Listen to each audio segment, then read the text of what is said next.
In Las Vegas, fortunes are won and lost through games of chance, but some try to beat the odds with violence. A ruthless band of vicious thugs strikes several casinos, taking thousands of dollars, leaving a bloody trail in their wake. Local police and the FBI team up to identify and track down the deadly gunman, who will stop at nothing to avoid capture.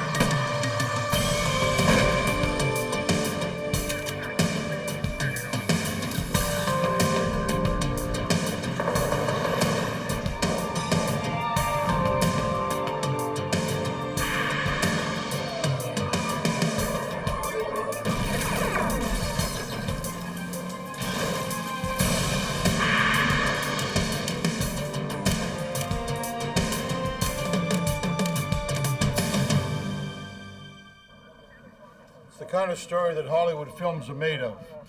Brazen armed robberies of Las Vegas casinos.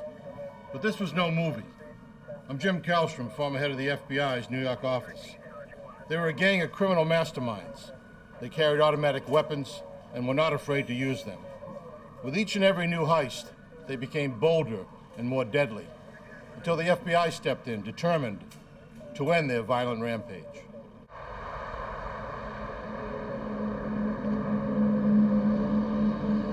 Las Vegas, Nevada, September 20th, 1998. It is shortly before noon at the MGM Grand Hotel and Casino. Two armed couriers, escorted by an MGM security guard, transport the casino's money toward an exit where an armored truck awaits. Suddenly, two gunmen confront them. One grabs the courier's guns, then snatches 3 money pouches containing nearly $350,000 in cash. Then the men flee through a side exit. The guards call the Las Vegas police and the FBI.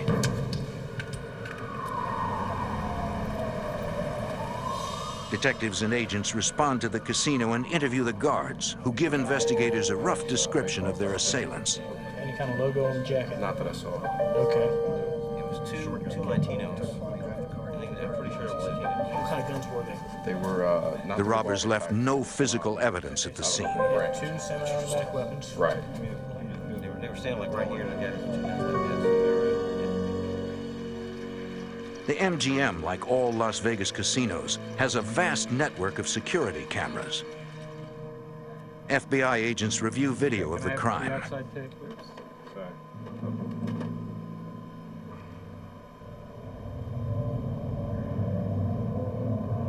Special Agent Henry Schlump observes the way the lead gunman brandished his weapons, which suggests he could be a dangerous individual.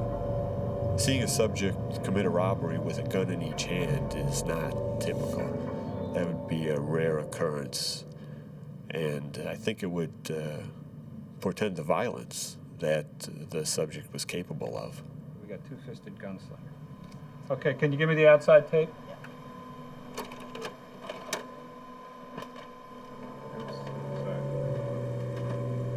They go directly out to the sidewalk and down the street. Agents also watch footage captured by the hotel's exterior cameras, which reveals that the robbers fled across the street toward a neighboring hotel.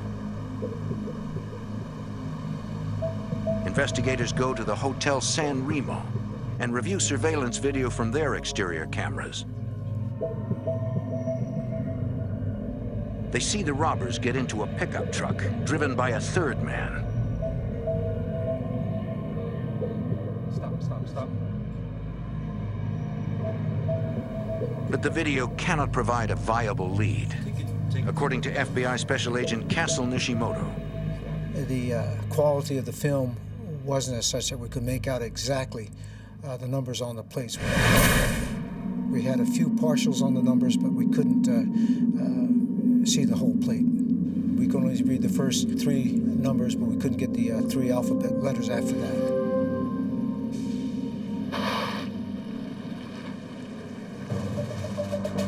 Despite having only a general description, police begin searching for the getaway truck.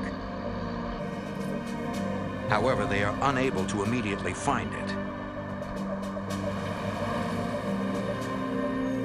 Nearly 2 months later, continued search efforts lead to a break in the case. Once again at the San Remo. In the casino's parking lot, a Las Vegas Metro Police detective locates what looks like the getaway truck. The truck's plate numbers match the partial numbers seen on the surveillance tape. To investigators, it seems the robbers waited for the heat to die down after the robbery, then drove the getaway truck back to the San Remo. The detective runs a check on the vehicle's identification number and discovers it was reported stolen almost 3 weeks before the MGM robbery. Running a check on the license plate, investigators find it was stolen from a disabled car kept at a Las Vegas storage area.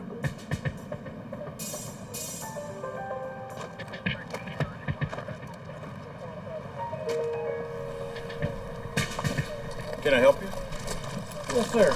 Investigator Fleetwood, we're looking into some theft that occurred. The manager of the facility tells the Las Vegas Metro Police detective he knows nothing about the theft. He suggests he speak to the watchman who lives at the storage area, Jose Vigoa. There he is, right there. The manager points out Vigoa in the distance. The detective asks the manager to have the watchman contact him, but Vigoa never calls.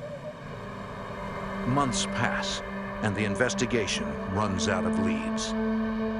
June 28, 1999, 9 months after the MGM robbery. At the Desert Inn Casino, an armored van is making its rounds collecting cash.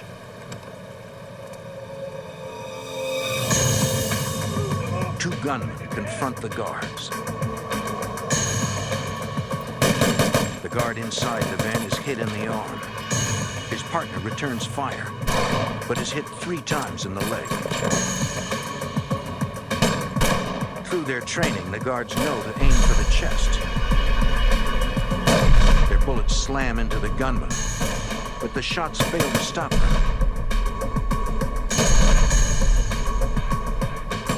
They must be wearing body armor. The guard on the ground manages to get to the safety of the armored vehicle.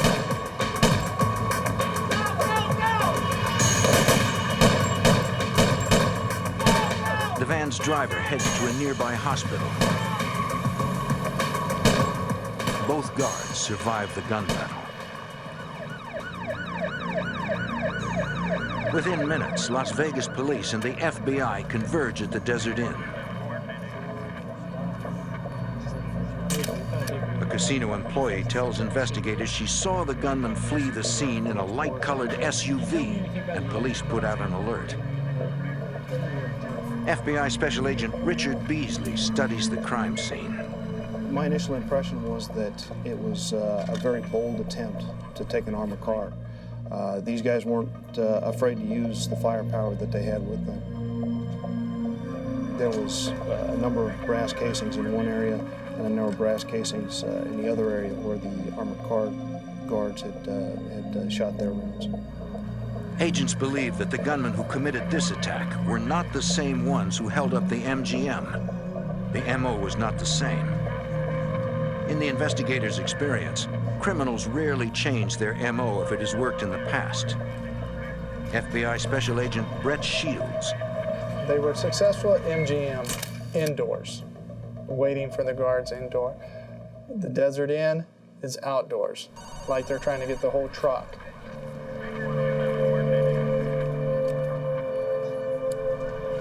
10 minutes after arriving at the scene, Agent Beasley gets a call that the getaway car has been found. I'll be right there. One of the uniform officers had been patrolling the area looking for this vehicle, and they found it in the parking lot of a small motel.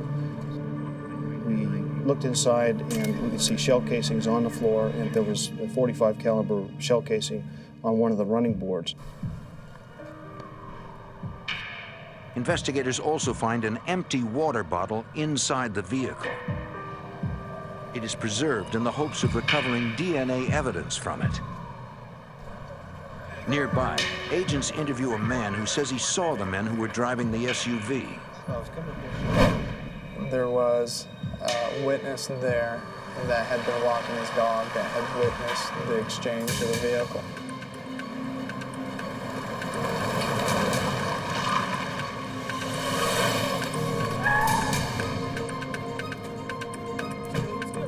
One robber goes to the back of a pickup truck, simply throw a bag in the back, made a loud noise, what we think is the guns.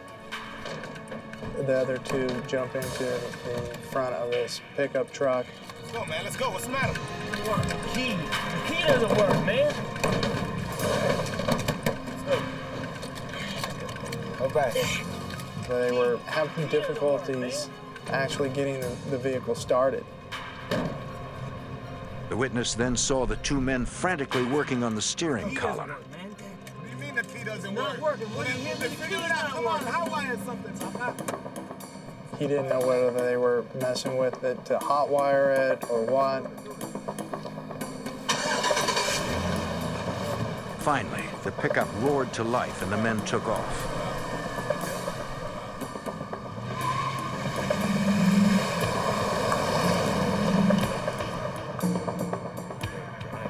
Agents wonder why the robbers had to hotwire their own getaway vehicle.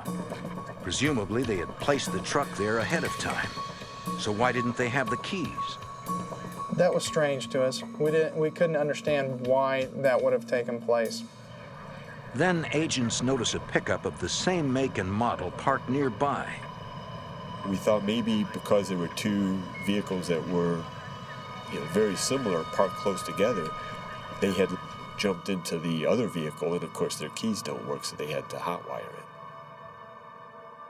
Agent Slump and I go back to the rear of this second pickup truck, and we notice that there's a license plate rubber banded over another license plate.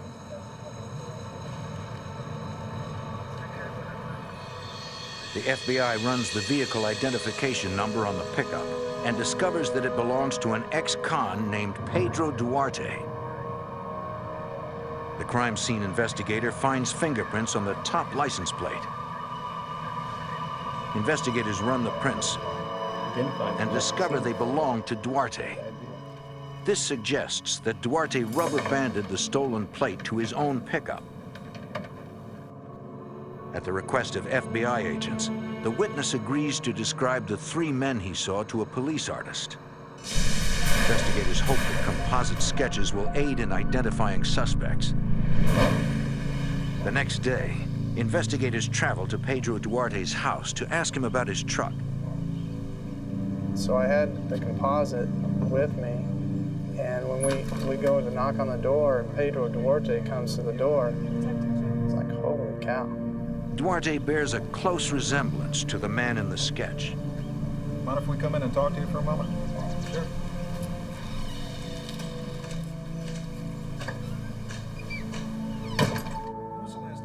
When asked about his truck, Duarte insists that it was stolen. Police records show that it was in fact reported stolen, but that was hours after the attempted robbery at the Desert Inn. His story was that he and his wife had had personal problems, and so he went down just to walk the strip. So he had parked his vehicle and was just walking up and down the strip, and that he had fallen asleep on a bench. Duarte claims that when he woke up, his truck was gone. You know, just nonsense. None of his story was true. He's just cocky as cocky can be, and his English was fine until we started getting to the harder questions, and then no habla. Duarte suddenly claims he cannot speak English. The Metro Sergeant was even talking to him in Spanish, and he still claimed that he couldn't understand. It was a very frustrating interview. Discrimination. Investigators are convinced Duarte is involved, but are stymied by a lack of direct evidence against him. We still didn't have any answers. I mean, was he up to no good on the strip? Absolutely. Could he have been doing jewelry robberies or purse snatchings or anything else and try to disguise his vehicle and this just be coincidental? Absolutely. Man, I don't know what you're even talking about, man. So we weren't comfortable enough to arrest him at the time. And we got nowhere with the interview.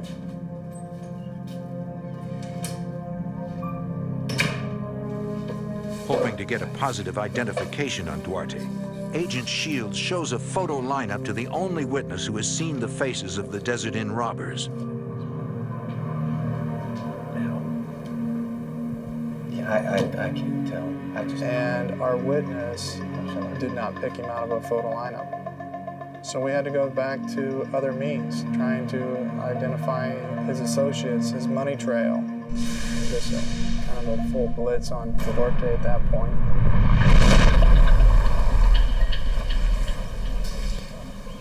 In an effort to gather any incriminating evidence against their suspect, investigators set up surveillance on Duarte.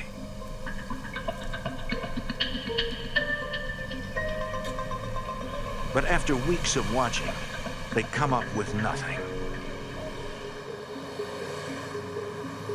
The Mandalay Bay Casino, October 11th, 1999, 4 months after the attempted robbery at the Desert Inn. 2 armed couriers pick up $88,000 and transport it to their armored truck. Suddenly, 2 gunmen ambush them.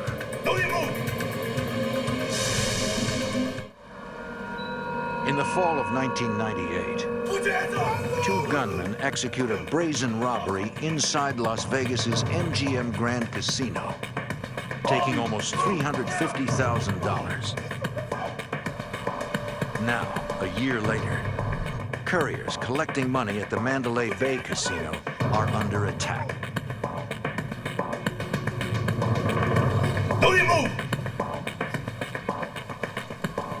The robbers quickly disarm them and flee with $88,000 in cash. Let's go. Let's go.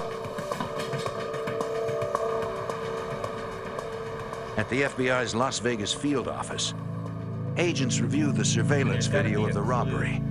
Special Agent Brett Shields suspects that the gunman who robbed the MGM committed this robbery as well. When we saw the manner of how this robbery had taken place at Mandalay Bay, there was a lot of similarities. The way the approach was made, the way the weapons were held, weapons in both hands, arms extended, and it did trigger some thoughts that the MGM and the Mandalay Bay are connected. I've been working on this for a long time. Investigators pore over the case, searching for any clue that might have been missed. Special Agent Richard Beasley. Brett Shields and I were in the office. We were talking about the case, what we could do to develop additional leads, make sure all the leads that we had been covered. And I'm looking over his shoulder and I recognize the name on there. Vigoa is the watchman at the storage facility that detectives never got to interview. And at that time, it kind of lights went off for me that I told Agent Beasley, hey, if this is actually Jose Vigoa, then, you know, that's our guy. Jose Vigoa. Who's that? Agent Shields has a history with Vigoa. I had arrested Jose Vigoa in 1990. That was one of the first arrests that I had made as an FBI agent. In 1990, the FBI was investigating Cuban immigrant Jose Vigoa for cocaine trafficking and went to a storage facility with a warrant to search his unit. As they're entering to go do the search, Jose Vigoa speeds away. An agent is standing in front of the gate and he actually tries to run him over.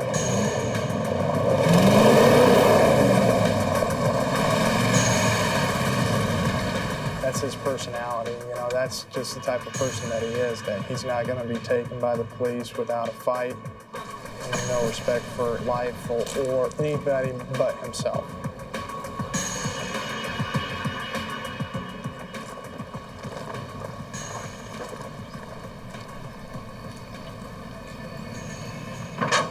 Investigators checked Vigoa's storage unit and found a scale covered with cocaine residue and his fingerprints. He was later convicted of drug trafficking and assaulting a federal officer. He served 6 years in prison for his crimes.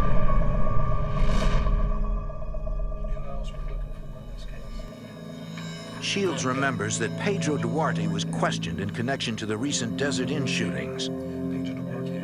Duarte is Jose Vigoa's brother-in-law. To investigators, it now seems that the 2 robberies inside the casinos are connected to the attack outside the Desert Inn. They all appear to be the work of one group of robbers. Agents decide to show Vigoa's probation officer the casino surveillance video to see if she can identify any of the robbers.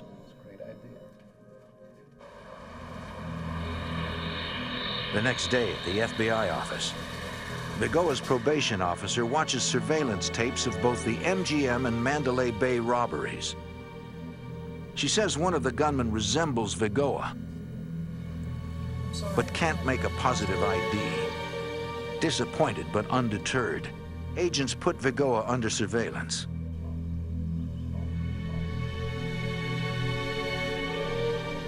According to his probation officer, Vigoa earns only $10,000 a year and lives in a shack at the storage facility where he works. But Agent Beasley discovers that Vigoa actually lives in a middle-class house. We did financial background checks, and the house was in fact purchased just a few weeks after the MGM robbery. It was interesting to us because about $19,000 in cash had been put down on this house. The house was not purchased in Vigoa's name. It was purchased in the name of a person named Oscar Cisneros. Agents suspect Vigoa is using Cisneros as a financial front to hide his purchases. We knew after talking to Vigoa's probation officer that Vigoa was supposed to be working a labor-type job. He wasn't supposed to have much money. So if assets started showing up in Vigoa's name, that would certainly raise suspicion to his probation officer. Vigoa's finances are questionable, but they are not an indication of guilt. We didn't have any eyewitness identification of him in these robberies, and just because somebody's spending a large amount of cash doesn't necessarily mean that they were involved in a robbery. Vigoa was a convicted drug dealer. We didn't know if he was back in the drug trade, which would account for him having a large amount of cash. The results of the financial background check are not enough to move the investigation forward. We didn't have probable cause yet for any kind of warrant to go search Vigoa's house or his property or his vehicles. It just wasn't there yet. Even if we had even the minimal for a search warrant, we may not be ready to actually do it yet. We want to develop additional so we have enough to make the arrest and get a conviction, not just get enough for a search warrant for the house.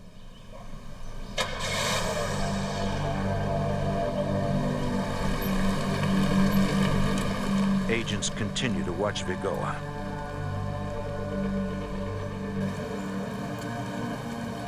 Five months later, on March 3rd, 2000, in the neighboring suburb of Henderson, local police and the FBI respond to a report of an assault on an armored vehicle in front of the Ross Dress for Less department store. 2 guards are dead. When you looked up, you see the perpetrators. When we arrived, there was police tape up. There was cars all over the place. Witnesses were scattered, and there was the body of one of the security officers in the parking lot next to the truck. It was not a good scene. Investigators work to determine the series of events that led to the 2 deaths. We started interviewing people in the parking lot, people in the surrounding businesses. A lot of people had heard the shots. Some people had seen the shots.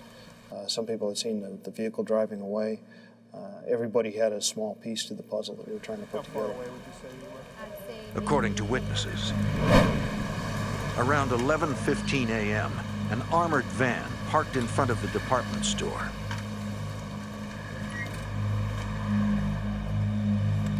One guard went inside to pick up the store's deposit,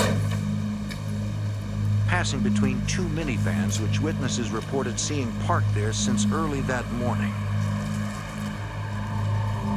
When the guard returned with the money, the gunman pounced. The courier drew his weapon and fired, hitting one gunman in the knee. But another gunman opened fire with an assault rifle. The guard died almost instantly. The gunman's fury was then leveled on the van's driver.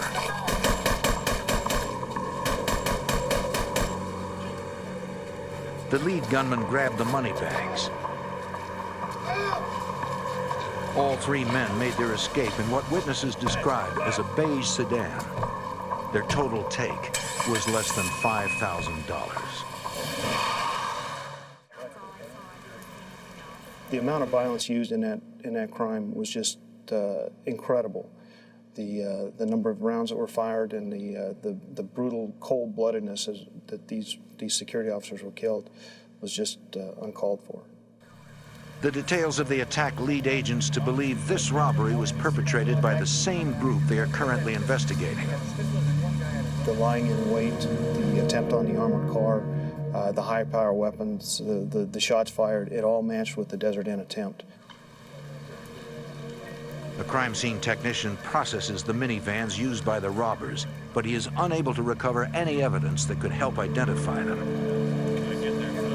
As investigators continue working into the early evening, they experience a moment of unexpected and chilling sadness. When it's getting around 5 o'clock, cell phone starts ringing on the dead guard, and it was just a feeling of emptiness that it's kind of every cop's nightmare, you know, that you're not coming home that particular night, and then your wife or your significant other is calling, wanting to know where you're at and why you're not home. The phone kept ringing, and everybody wanted to pick up that phone and talk on the other end. It was just a bad feeling. Investigators at the scene decide to join forces to track down the killers. We formed kind of an ad hoc task force within the FBI, Henderson Police Department, and Las Vegas Metropolitan Police Department, in order to identify the group of individuals who were doing these crimes. Everybody's goal was the same, to try to catch these guys. But without any evidence implicating their suspects, they will need to move quickly if they are to capture them before they strike again. In Henderson, Nevada, a group of heavily armed robbers continue their violent rampage with an assault on an armored van, killing 2 guards in a hail of gunfire.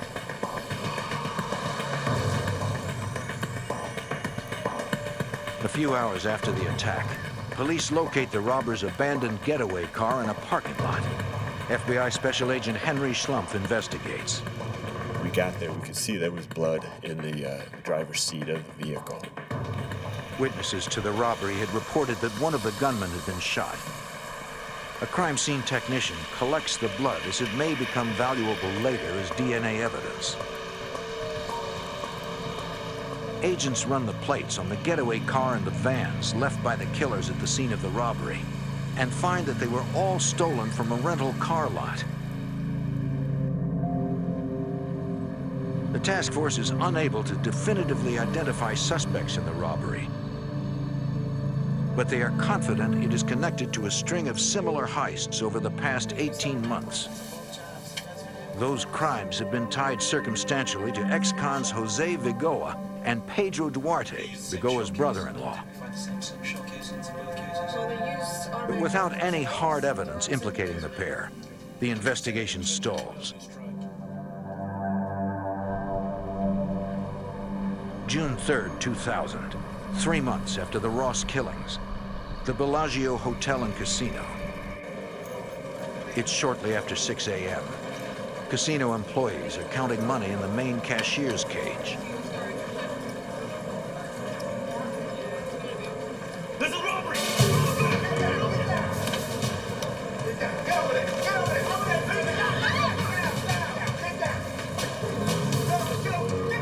Gunmen force frightened employees into a corner and then clean out the money drawers. Don't move!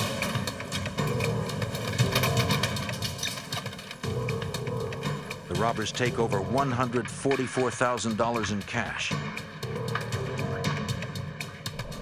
But the gunmen are not finished. They want more. They target a nearby change booth. This time, the robbers allow the cashier to leave. They steal an additional $10,000.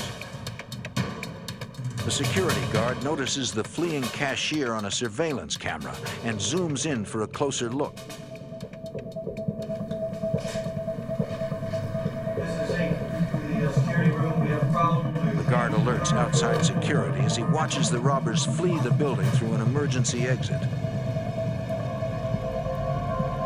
There they are.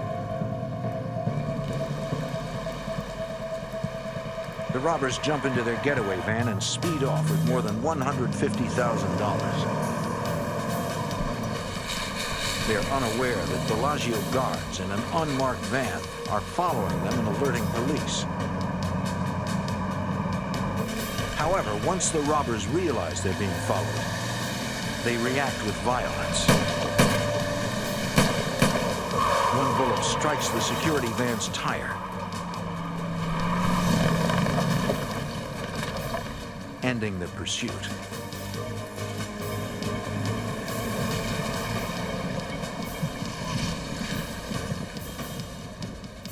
Fortunately, none of the guards are injured. They provide police with the make, model, and license plate number for the vehicle. When FBI Special Agent Brett Shields hears the details of the heist and the robbers' violent escape, he is convinced it is connected to their suspects. And it shows the mentality of these guys that they weren't going to get taken. They were going to shoot it out, they were going to run, they were going to do everything they could to get away. At the Bellagio's security office, agents ask Jose Vigoa's probation officer to watch surveillance video of the crime, hoping for a positive ID.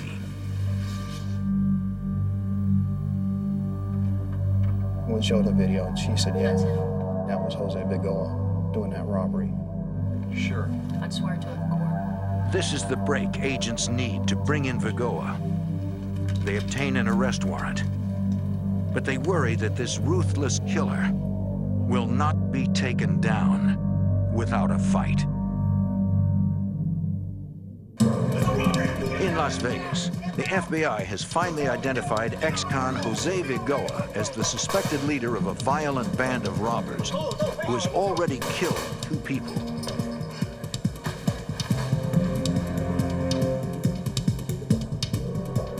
Agents obtain an arrest warrant for Vigoa and move to apprehend him. FBI Special Agent Brett Shields. They had a vehicle in front. The Metro SWAT team was going to pull up, exit the vehicle, and take him down at gunpoint. The SWAT officers got out and aimed their weapons at him. FBI, get out of the car now! I pulled around the SWAT vehicle. He and we're side by side, and I'm actually showing him my credentials, and he's acting like, who are we? And the vehicle in front of him wasn't close enough to his vehicle, so he was able simply to pull out and to proceed.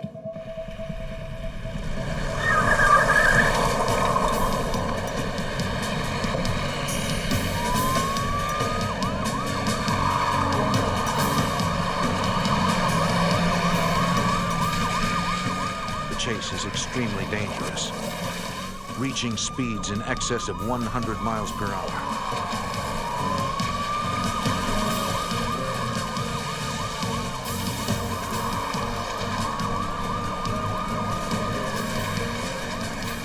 The suspect refuses to slow even for a second.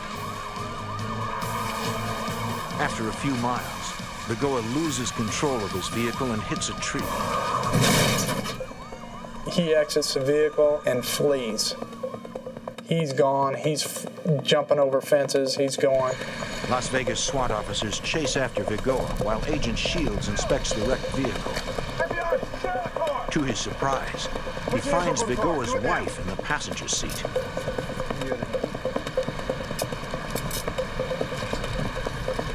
She's taken into custody, but is later released when investigators determine she was not involved in her husband's crimes. In the back seat, Agent Shields finds Vigoa's daughter. His wife is in the vehicle along with his little girl. Total disregard for them. Doesn't care that he's leaving them to face the police and all the weapons that's going to be drawn on them. He's taking care of himself. SWAT officers finally catch up to Vigoa and take him down. I arrive right as he's getting picked up. He's just arrogant. You can't touch me. I'm the man. So I said, well, we can touch you, and basically told him this. It ends here. I mean, he's not going to see the light of day again. To ensure a conviction, agents need more proof.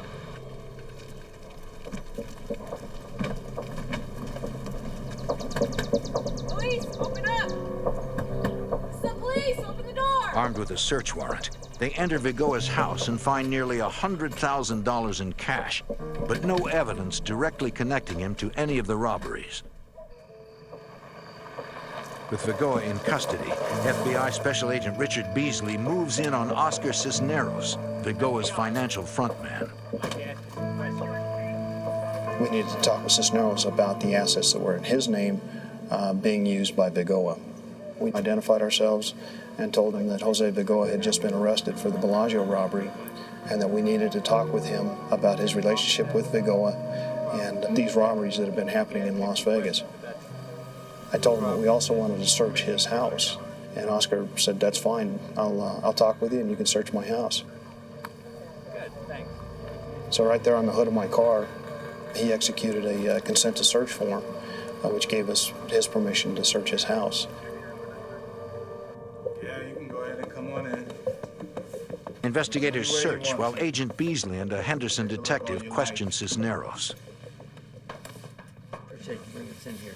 I wanted to ask you about this house and this guy. Look, I've known him for a long We time. talked with Oscar about his relationship with Vigoa, about the assets that had been put in Cisneros' name on behalf of Vigoa and where the money had come from in order to purchase those assets. Cisneros told us that he was just doing a friend a favor. It wasn't his money, but he wanted to help his friend out.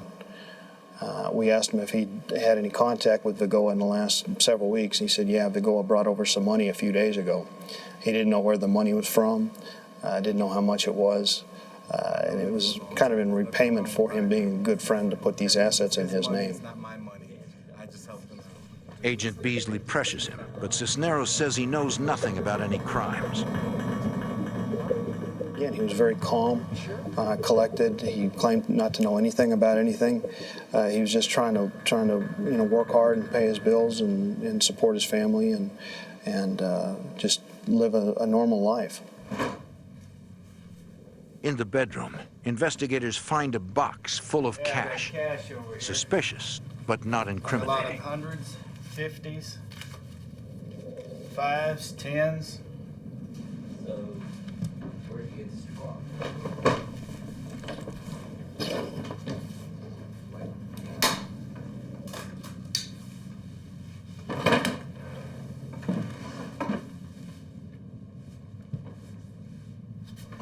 After searching for an hour with no results, an investigator on a hunch decides to search for any hidden compartments.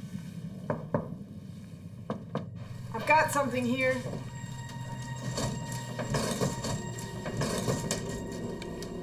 And uncovers a motherlode of evidence.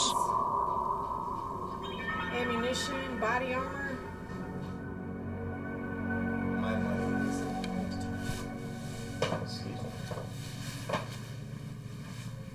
Agent Beasley talks with the searchers.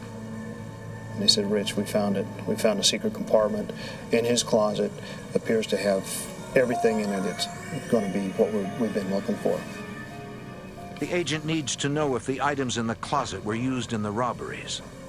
So I immediately went back where Oscar was sitting. I said, Oscar, we found it. We found your closet. what's going to be in there. He kind of sighed, he looked down, he said, the guns, everything. So at that point, I knew that he was going to be more of a player than what I thought he possibly could have been. The agent asks him about a scar on his knee. So tell me. And I could see the inside of his right knee, and there was like a puncture wound. I got shot. Shot? Where? At Ross. We were just ecstatic. We identified one of the people who had been shot at the Ross, and we were well on our way to solving that killing. All right. How much time am I looking at? He started asking us what kind of penalty he was looking at, what kind of prison time, and we were very honest with him. We told him, you know, we couldn't tell exactly for sure what he was looking at, but it could very well be the death penalty. Because of the murders with the aggravated robbery, and he continued to ask us more about the potential penalties. Why do you need the death penalty? I could always put in a good word for you. But I mean, you know, you're going to have to help us out here. All right, look.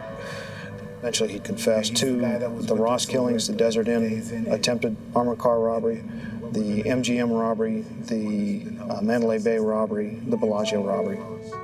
Okay, the lead guy is Jose Vigoa. And that's the lead guy. Based on Oscar's confession, we learned that Vigoa was the ringleader. He was the one who was organizing everything, deciding which hits to do. His brother-in-law, Pedro Duarte, had been involved in the robberies until the Desert Inn. After that, they brought in another individual, Luis Suarez, and he had taken part in the Ross killing as well. I think Cisneros eventually confessed to us because he truly had remorse about what had happened, not so much with the robberies, but with the killing of the armored car guards. As Cisneros continues to confess, investigators process the evidence in the bedroom. They were taking each piece out, cataloging it, making sure that nothing was disturbed as far as fingerprints or DNA type evidence.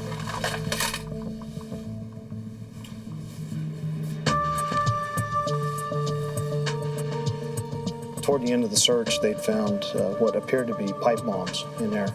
They were 4-inch black PVC type pipes with some type of circuit board attached to them. Investigators confront Cisneros about the bombs, asking if they are real. And Oscar said, no, not really. Didn't really give us a warm feeling that we could rely on what he was telling us. He said, I'm going to ask you one more time. What are these things? He said, oh, we were just playing around. You don't really have to worry about them. It was that point, because of the vagueness of the answers, that we decided to go ahead and evacuate the house and the surrounding neighbors. Agents take the evidence and abandon the house, leaving behind the pipe bombs. We called the bomb squad, and they came in and looked at the devices.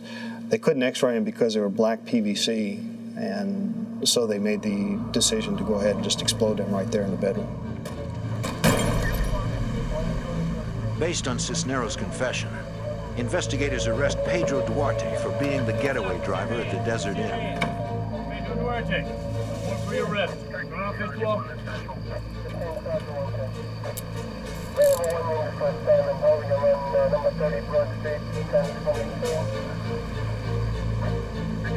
Investigators move to arrest the final robber, Luis Suarez, but he has fled the state.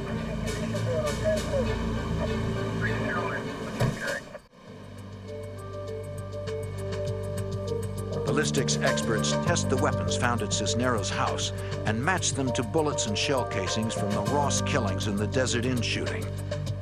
Experts also find critical evidence against Vigoa. We found Vigoa's fingerprint on one of the bullets inside one of the magazines that was in Cisneros' closet. Prosecutors hold Oscar Cisneros at the Clark County Detention Center and intend to use his testimony at trial against the other robbers. We felt like it was a pretty tight package. We had Cisneros' confession, we had all the physical evidence for the guns and the money and the clothing that we'd found in the closet. So we felt like it was coming together very well. But one event would put the entire case in jeopardy.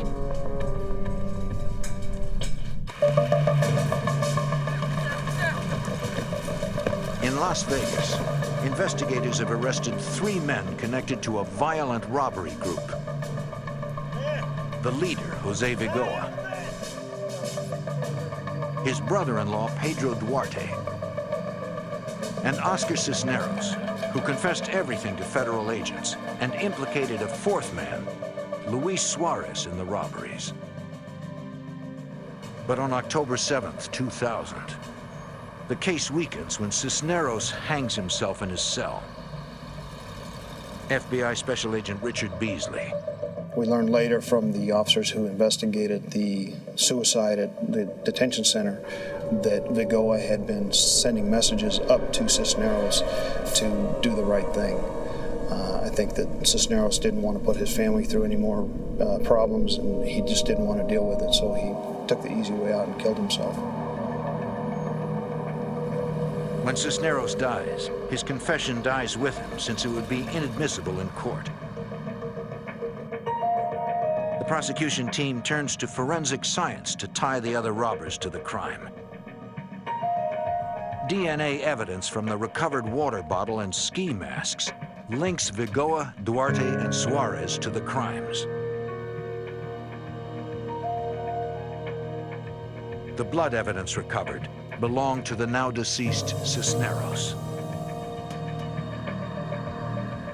While prosecutors prepare for trial, agents track down the remaining gunman, Luis Suarez, who fled Las Vegas and is hiding in Florida.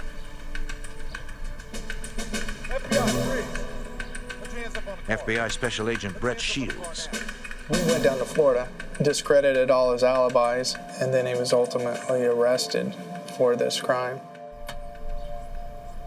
In the fall of 2003, 5 years after their spree of robbery and murder began, Suarez, Duarte, and Vigoa go to trial in Las Vegas. Luis Suarez plea bargains to 1 count of armed robbery and receives a sentence of 6 to 15 years. Pedro Duarte takes his chances at trial and is convicted of 2 counts of attempted murder and other charges. He is sentenced to 16 to 70 years. In order to avoid the death penalty, Jose Vigoa pleads guilty to 2 counts of first-degree murder and 44 other charges. He is sentenced to life in prison without the possibility of parole.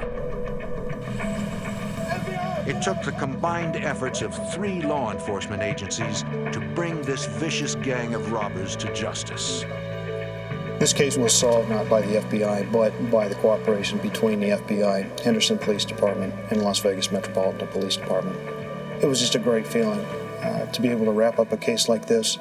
Obviously, there were many victims, not just the security officers who were killed, but their families and the people inside the casinos and the people who were traumatized watching these armored car robberies go down and the casino robberies. There's a lot of people really shook up over this, and to take these guys out of the mix was a very good feeling. And the next time someone threatens the safety of the citizens of Las Vegas, local police and the FBI will be there to stop them. An attempted cop killing, a drug house shootout,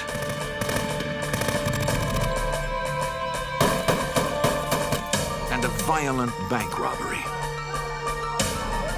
A gang of dangerous criminals threatens an entire community. The FBI and an undercover ex-cop put their lives on the line to track down the gunman. In the late 1990s, one criminal terrorized an entire community. Witnesses refused to speak out. They knew the consequences could be deadly. I'm Jim Kallstrom, former head of the FBI's New York office. As the violence escalated, the FBI worked with local law enforcement to launch a complex sting operation. Their mission? To lure this vicious fugitive out of hiding with the promise of a big score, and to get him off the streets for good.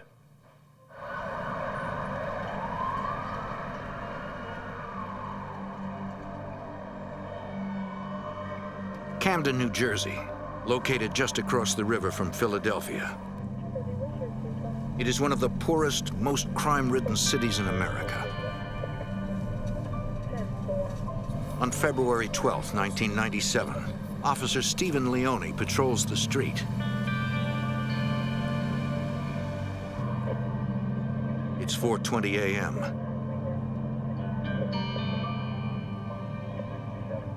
Officer Leone stops to catch up on some paperwork.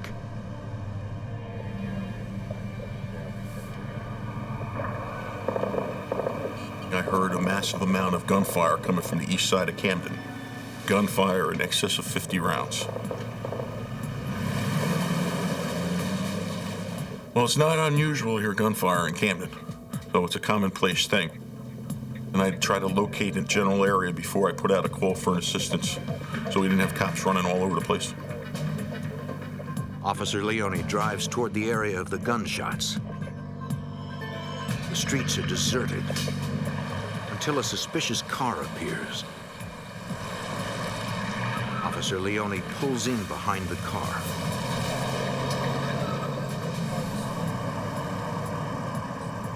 Then it appeared that the vehicle saw that I was a patrol vehicle, and they made a left-hand turn.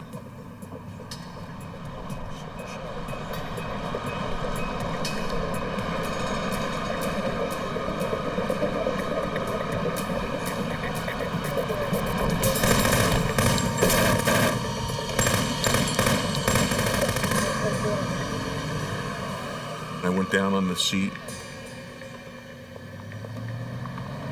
and then I came up and I could taste my own blood. Officer Leone has been hit in the face. Somehow he pulls himself out of his vehicle. I bailed out of the car to take up a tactical position in the rear of my vehicle in case my assailants attempted to come back or they were still in the area. I knew I was hit. I knew I was hit with a bullet in the face and the head, and I didn't know how serious I was hurt. I radioed an officer down, officer shot, shots fired. Officer down, officer needs assistance immediately. My location, shots fired. Within minutes, Camden police and rescue units respond to the scene. Did you get a description of the vehicle? Despite his wounds, Officer Leone gives them a description of the shooter's car. Paramedics try to stabilize him for transport to a nearby hospital. The officer has bullet fragments embedded in his face. I took 3 in the scalp, 1 in my left eye socket, 1 in my right eye socket, and a little piece of my nose. I was lucky I didn't lose my vision. Paramedics rush Officer Leone to the hospital, while investigators scour the scene looking for evidence. Camden County Prosecutor Lee Solomon. The idea that somebody would be so brazen, so arrogant, to fire a weapon at a police officer is something that we mobilize against very quickly. Investigators search the area looking for the shooter's vehicle. Police are called to a house not far from the crime scene. A neighbor heard gunshots earlier that evening. We got a call for shots being fired out here. So They notice the front door is riddled with bullet holes. I hear something banging in the door. According to the man, earlier that night, someone tried to break down his front door. Coming in to get me. The resident grabbed his gun. The intruders heard him moving in the house and opened fire. The resident returned fire, forcing the attackers to retreat.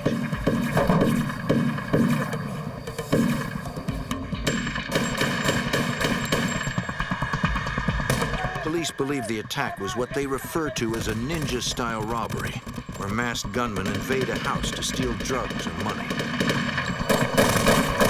Over 50 rounds are fired into the house.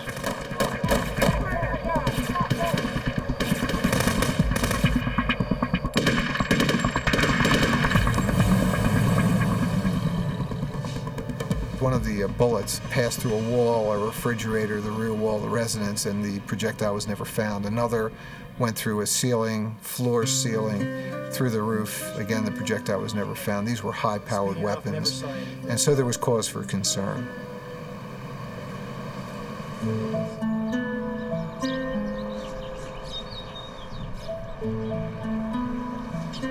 Later that morning, a few blocks away, police discover an abandoned vehicle. 174. The car matches Officer Leone's description of the vehicle used in the shootout. There was broken glass, there was expended shells from the AR-15 and a .45 caliber pistol found in the car. And there was blood in the vehicle. It was apparent to investigators that one of the perpetrators had been wounded. The officer runs the license plate. The car belongs to a woman who lives in the neighborhood. The canine unit picks up the scent from the car and tracks it to the same address listed on the vehicle registration. And it was found 2 or 3 blocks from where I was, the location of my shooting was. A SWAT team prepares to storm the house in case the shooters are still inside. And there was an elementary school which they closed for the day because they thought there'd be a gun battle with these individuals that were heavily armed. Inside the house, there is no sign of the gunman.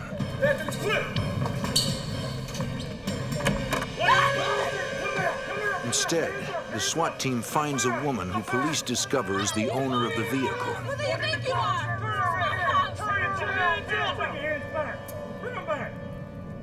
You're not allowed to be in my house. You have Shut up! They learn that she is the girlfriend of Charlie Rodriguez, one of Camden's most violent criminals. Between 1984 and 1989, Charlie had been arrested for weapons and drug charges as well as making terrorist threats. Crazy Charlie was known as a guy who would do anything. No violent act was beyond him. Crazy Charlie was the kind of guy that would shoot at a cop, would shoot at an old person, would shoot at a young person, would shoot indiscriminately. SWAT finds no sign of the gunman. Police search the premises and question the girlfriend. What's your What name? are you doing in my house? What's your name? She tells them she was at work at the time of the shooting and that she had reported her car stolen. Investigators search the house and find drops of blood. They call for forensics to collect the blood as Send me evidence. evidence tech to collect some evidence, please. I have some blood on the sink. Okay, we're doing a camera. Investigators canvass the area, questioning the girlfriend's neighbors. They find someone who remembers seeing a few men leaving the girlfriend's house very early that morning. After looking through a photo lineup, he identifies one of the men. According to police records, the suspect is Jose Baez, on parole for manslaughter and weapons violations. Police track Baez to an apartment in Deptford, New Jersey. The dangerous ex-con is investigators' only link to a would-be cop killer.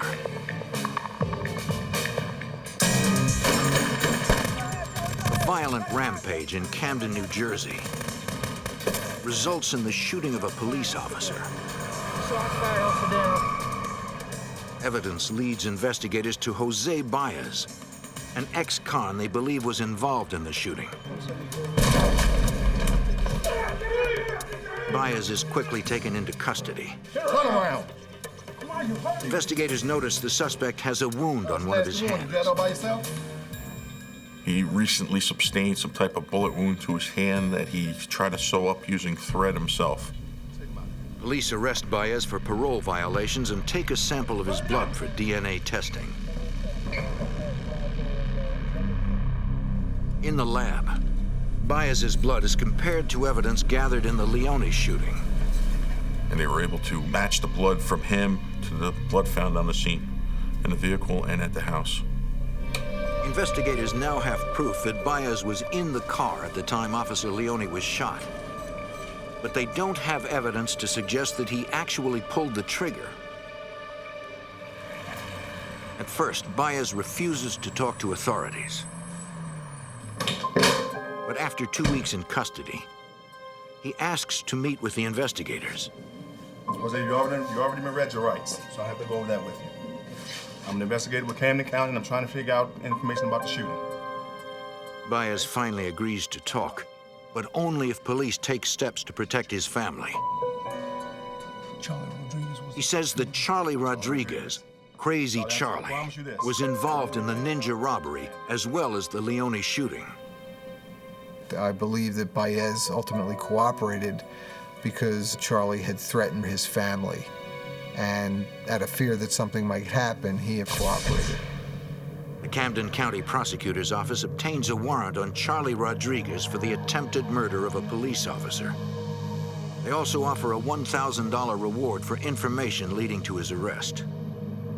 The state of New Jersey places Charlie Rodriguez on the top 10 list of wanted fugitives. There was a manhunt every day. Every Camden cop and every cop in Camden County was looking for Charlie Rodriguez. Although Charlie is well known throughout Camden, residents are too afraid to talk to police. Fear is a powerful weapon for somebody like Charlie Rodriguez. In the month following Officer Leone's shooting, police question their informants. All they learn is that Charlie is hiding somewhere across the river in Philadelphia. Since Charlie is believed to have fled to another state, local police turn to the FBI for help. FBI agent John Tam obtains a federal warrant and leads a multi-state hunt for Charlie Rodriguez. I start by getting good photographs, reviewing his prior criminal records, and I also review prison records to see who their cellmates were, who visited them while they were in prison, and an attempt to identify people they might be in contact with. FBI agents cast a wide net. FBI? But like local police, the FBI find that people are too terrified to talk. Charlie Rodriguez's reputation was of a stone-cold killer. People were very cautious about talking about him. Agents set up surveillance on Charlie's girlfriend, hoping she will lead them to Charlie. Rodriguez had enough self-discipline to stay away from her and keep her away from him, so that wasn't helping us either. Over the next few months, agents continue to question their informants and learn that Charlie is hiding in a tough Philadelphia slum known as the Badlands. A very tough neighborhood, a lot of drug activity, difficult to police. People live there intimidated by the criminals. It's a hard place to find a fugitive because you get very little cooperation. FBI SWAT teams raid buildings in the Badlands where Charlie is believed to be hiding. We get the fugitive task force out over in Philadelphia, 5 in the morning, we'd hit the place, we'd catch somebody, they would be a criminal, but it wouldn't be Charlie Rodriguez. You know, we'd end up arresting somebody who was wanted for something else. Let's go. At the same time, on the crime-ridden streets of Camden, the FBI is running an unrelated drug investigation. And Special Agent Jim Walsh gets an unexpected tip. We obtained information that Charlie Rodriguez and his brother Joseph and some other individuals were planning to commit a bank robbery or a robbery of an armored car in the near future. Joseph Rodriguez, he had previously been convicted of murder in an infamous drug shooting that occurred in the early 90s. Where 2 teenagers were killed on a drug corner in South Camden. According to an informant, Charlie and Joey Rodriguez are targeting one bank in particular in the nearby town of Woodland, New Jersey. Agents set up surveillance teams. If the Rodriguez brothers hit the bank, local police are nearby ready to make the arrest. But weeks pass with no sign of the robbers. Due to manpower needs, we couldn't sustain the surveillances. And after about a month and a half, we had to discontinue them. On July 19, 1997, a few weeks after the FBI ends surveillance, several heavily armed men hit the Woodland Bank.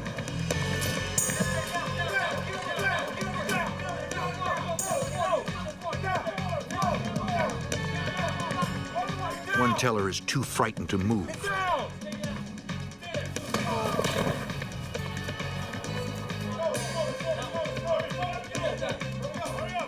Two of the robbers forced the teller to empty the cash drawers. The remaining robber guards the lobby and calls out how much time has passed. One robber tries to force the supervisor to open the vault. She tells him she can't. The vault is on a timer. He tells her if she doesn't open the vault, he will kill her.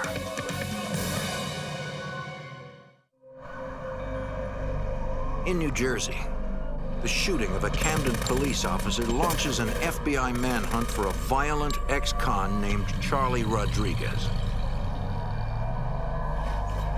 5 months later, 3 men carrying semi-automatic weapons burst into a bank in Woodland, New Jersey.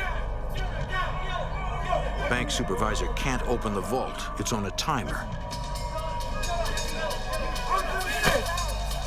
One of the robbers threatens to kill her. The robbers are out of time.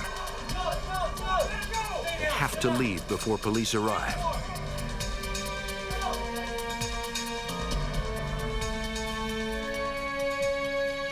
The bank supervisor escapes with her life.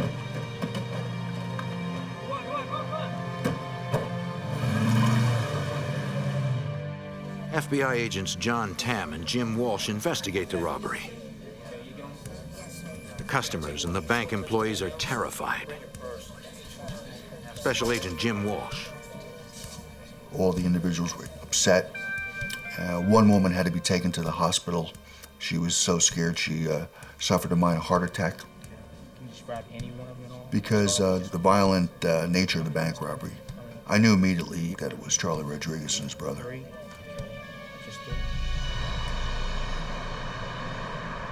Agents and police watch the bridges to Pennsylvania and the New Jersey Turnpike for the Rodriguez brothers. They find no sign of them.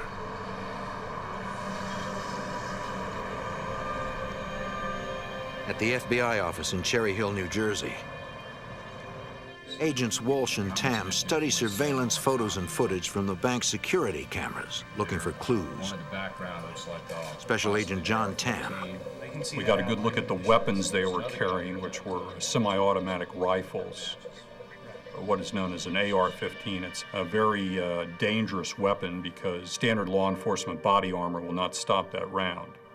Although agents feel confident the robbers are Charlie and Joey Rodriguez, they cannot positively ID them from the surveillance. You could not identify them in any way. They were fully clothed. They had gloves on, masks, hats. Joey Rodriguez continues to live openly in Camden. The FBI doesn't have enough evidence to arrest him. Agents watch Joey, hoping he will lead them to Charlie. He realized that he was the connection, if there was any, to his brother, and they stayed away from each other. Over the next 7 months, the Camden, New Jersey area is plagued by a string of bank robberies. The Rodriguez brothers are possible suspects, but police have no hard evidence to link them to the crimes. Moorestown, New Jersey, a bedroom community north of Camden. May 23rd, 1998. More than a year after Officer Leone is shot, 3 men arrive at a Moorestown bank just before 8:30 a.m. They all carry assault rifles or machine pistols. The bank's doors are still locked.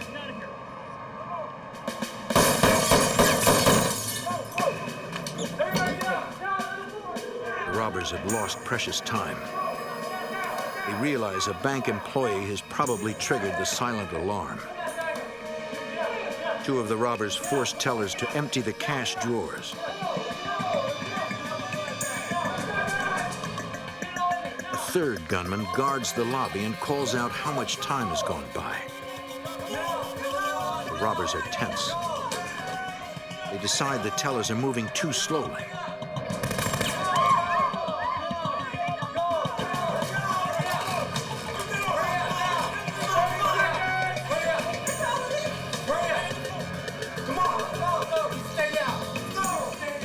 robbers frighten the late arriving teller.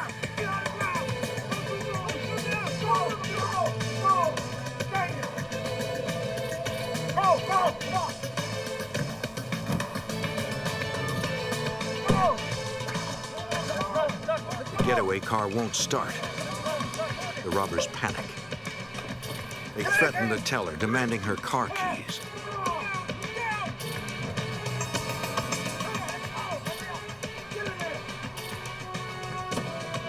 They escape in her car.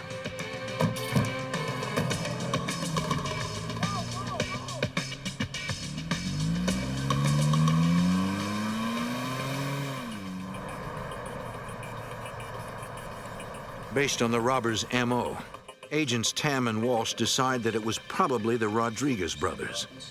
Same builds. Surveillance photos from the robbery provide even more clues.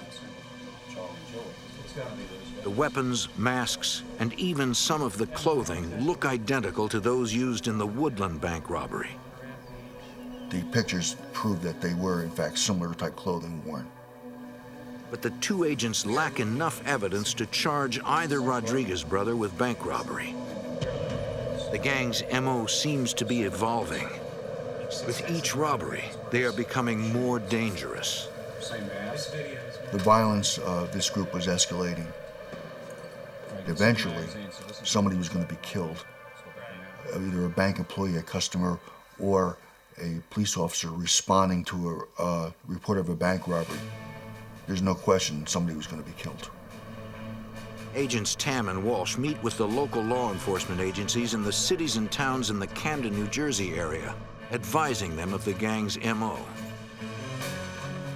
In late July 1998, Agent Tam gets an intriguing lead from Lieutenant Roy Whitmore at the Merchantville, New Jersey Police Department. I know an individual who may be able to help us.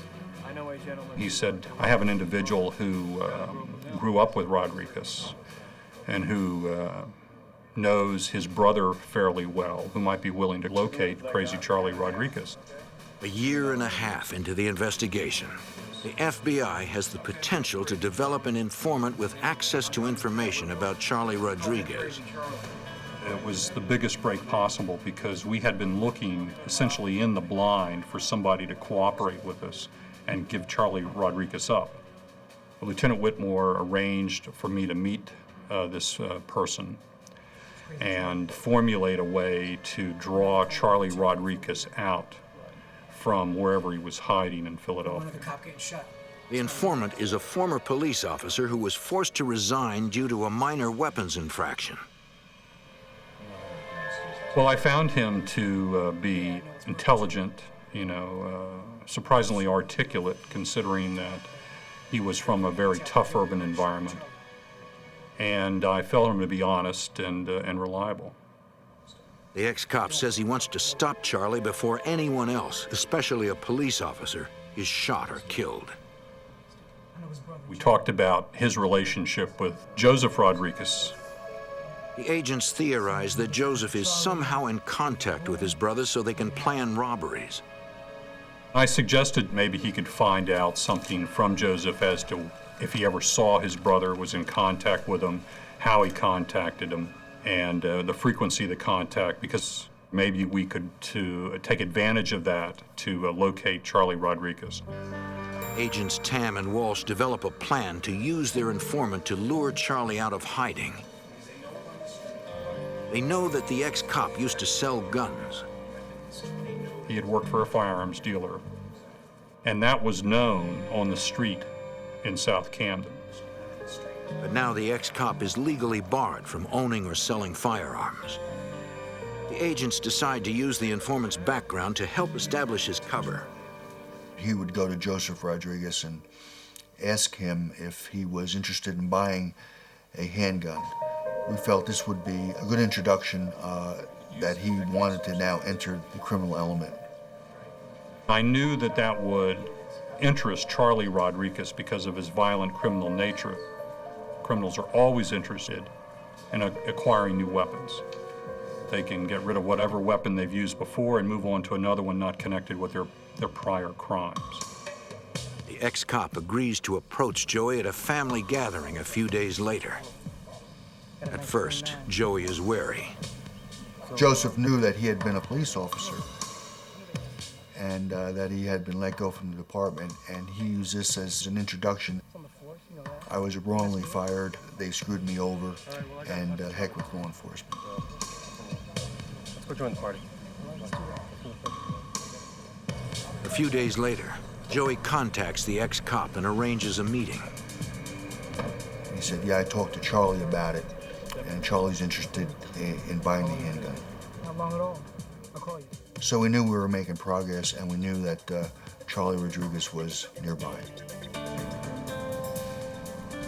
Agent Tam tells the undercover ex-cop that they need him to meet Charlie face to face. Joseph Rodriguez would be very happy to buy the gun and then give it to Charlie Rodriguez, but that wouldn't help us.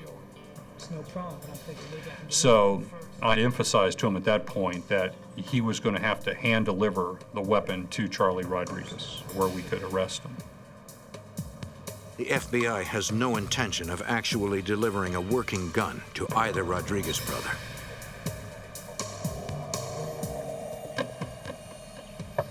The ex-cop goes to Joey's apartment to try to set up the sale. The source was taking tremendous risks. He would have been killed immediately, in my opinion, if Charlie or Joey Rodriguez found out that he was cooperating with us.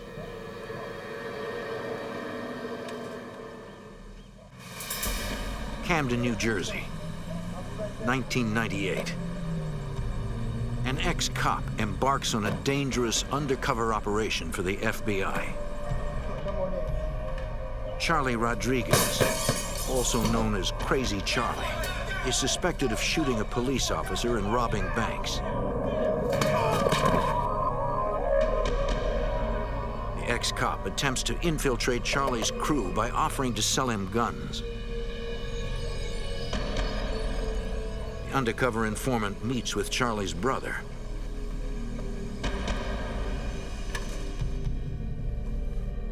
Joey Rodriguez, an ex-con who has served time for manslaughter, checks to see if he is wired.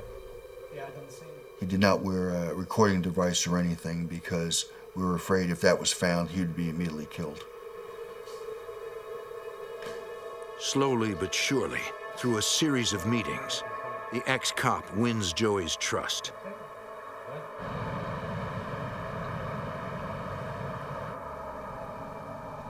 The undercover informant tells FBI agents John Tam and Jim Walsh that Joey even asked him for advice on an upcoming robbery. I said, that's a good idea. Tell them that you're interested in participating. And I thought maybe that would give us more information about where they were, you know, where they might be meeting, and we could interrupt them before they really got the whole thing going. The ex-cop adds that Charlie Rodriguez is looking for a big score this time, $100,000 or more. I said, well, then we're going to suggest a crime for them to commit. If they want to rob somebody, we're going to give them a target to rob. Agents Walsh and Tam plan a sting operation to lure Charlie Rodriguez into the open without endangering the public. The key thing is believability. The criminal has to believe the scenario. There's going to have to be money, there has to be opportunity, there has to be a plausibility that the crime can be committed. I suggested we would have them rob an armored car servicing an automatic teller machine on the New Jersey Turnpike, because this would give us an environment where we could seal off a rest stop where the ATM was located and catch them there. Agents Tam and Walsh pick a location they feel will work well. And we selected a rest stop located in Cherry Hill, New Jersey. The rest stop was located below the grade of the surrounding community. So if there was any gunfire or anything like that, the rounds would tend to be shot into a hill as opposed to flying all over the place. The big thing for us was we felt that it was in a place that we could secure and control. The undercover man pitches the robbery proposal to Joey, who carefully evaluates his every word. He was able to go back to Joseph Rodriguez and say, I know this armored car driver who's willing to cooperate with us. And the armored car driver had significant sports betting debt, gambling debt, and that he wanted to be cut in on the proceeds of the robbery. The undercover ex-cop says the armored car driver will be their inside man and hand over more than $200,000.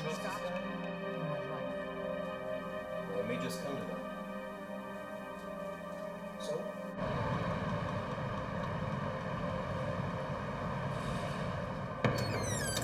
2 days later, Joey gets back to the ex-cop with an answer. Joseph Rodriguez said, Charlie thinks it's a great idea. Let's go ahead with a plan and do this. Joey says he wants to check out the rest area with a third person. Who's that? A friend of mine. The ex-cop is concerned by the sudden change in plans. Joey says, don't worry about him. He's okay. You can trust him.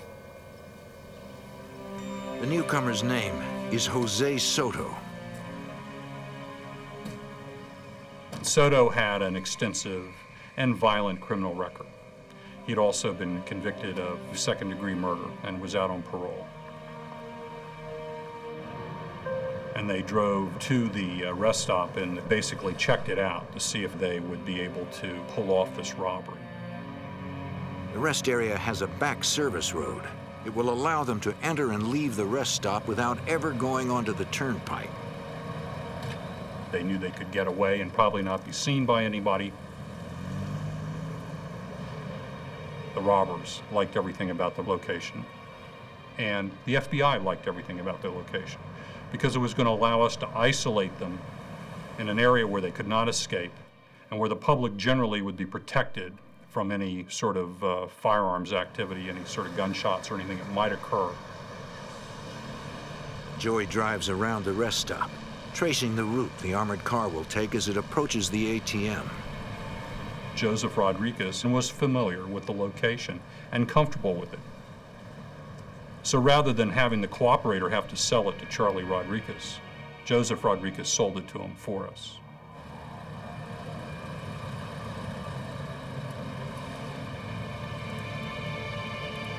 The undercover informant tells the FBI that Charlie Rodriguez, the target of the sting, has approved the robbery for August 27th.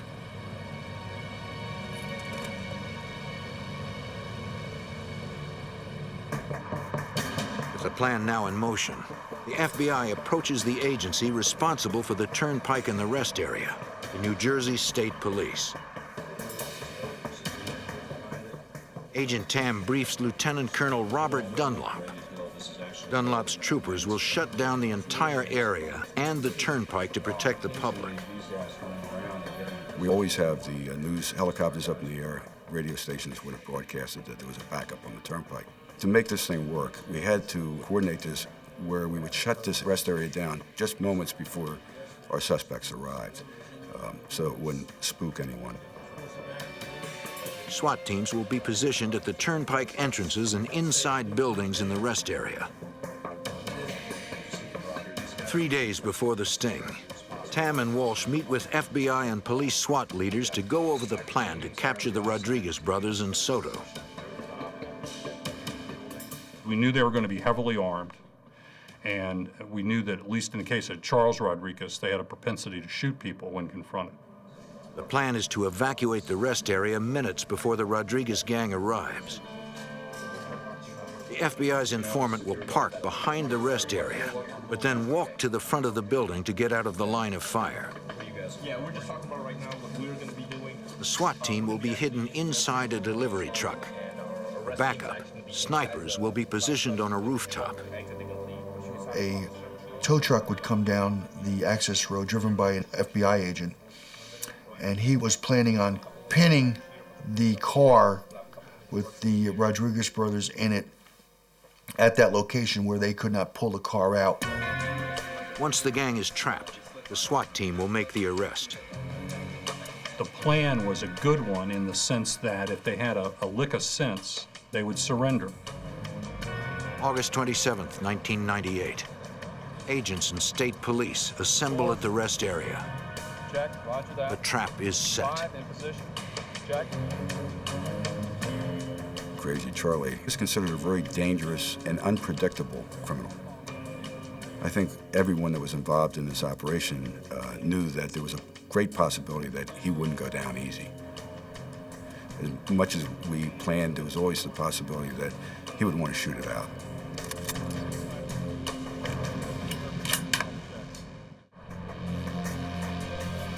Camden, New Jersey. Charlie Rodriguez is suspected of wounding a police officer and robbing banks. August 27th, 1998. FBI agents John Tam and Jim Walsh have devised a complex sting operation to trap the dangerous fugitive and his crew. Nearly 100 agents and law enforcement officers are in position at a New Jersey rest stop. But Charlie and his crew fail to show. We're wondering where we had gone wrong. Had they found out something about it? Do they now suspect the source? The agents are concerned about their informant, an ex-cop who helped them infiltrate the Rodriguez crew. If Charlie Rodriguez knows he's been set up, he could kill the FBI informant. Early that morning, I get a call from the cooperator. He tells me that the Rodriguez brothers, who were to meet him at his apartment in Merchantville, New Jersey, had not arrived. We instructed the source to reach out for Joey Rodriguez and find out why they hadn't showed up. Despite the danger, the FBI's undercover man agrees to talk to Joey.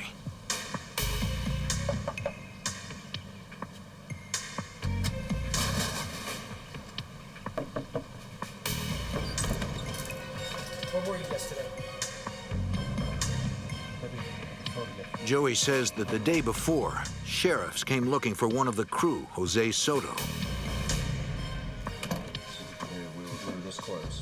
The undercover man informs the FBI about the problem. The county sheriff's department had a warrant for Jose Soto for failure to pay child support. So that had kind of spooked them, and they decided not to go forward with it. Agent Walsh asks deputies to tell Soto that all they want from him is a promise to pay his child support. That's right. The Rodriguez brothers and Soto are relieved. The next day, Joey meets with the ex-cop near the Ben Franklin Bridge to tell him Charlie has chosen a new date for the robbery, September 1st. The FBI sting operation is back on. According to their insider, Charlie and the crew are now supposed to arrive at his apartment early in the morning of the robbery. All of them will drive to the rest stop together. There was some consideration to arresting him at the apartment. However, the SWAT team leaders felt that it was not as safe an environment as the rest stop because there were other people living in the apartments above and on either side. The apartment complex was next to a playground and an elementary school. The whole environment would be awful for a violent arrest. So we wanted to get him out of there. It was agreed upon that we would go with the original plan and it would take place at the rest stop. The morning of the robbery, the FBI's undercover man waits at his apartment for the crew to arrive. Up to this point, Charlie Rodriguez had not showed up. The source had not yet seen or met Charlie Rodriguez during all this. He finally gets to meet with Charlie face to face.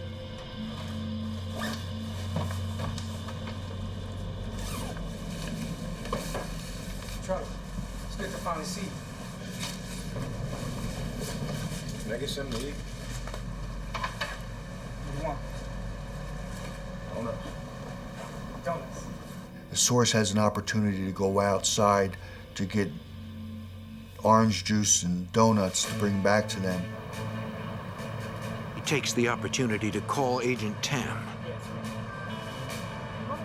The robbery is going forward as planned. Yeah, they're in the apartment. It's definitely a go.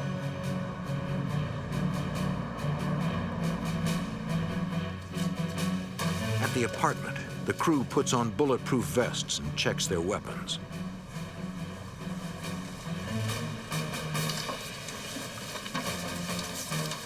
The FBI's inside man puts on a distinctive baseball cap. We had him wearing a baseball cap that everybody would recognize so that they would know that he was the cooperator. The robbers leave for the rest area in 2 stolen cars.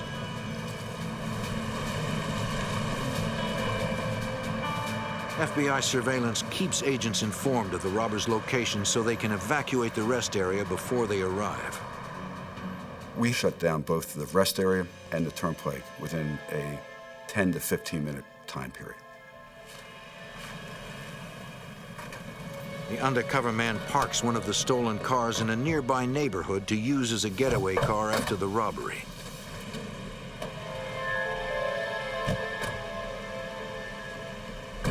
He then drives the Rodriguez brothers and Soto down the back road toward the rest area.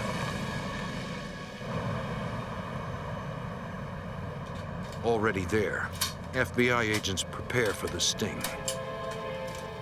I knew this was going to be a very dangerous operation. The source was going to be put in danger, plus a lot of agents and law enforcement personnel. My concern was, do we not have anybody seriously injured or killed during this operation?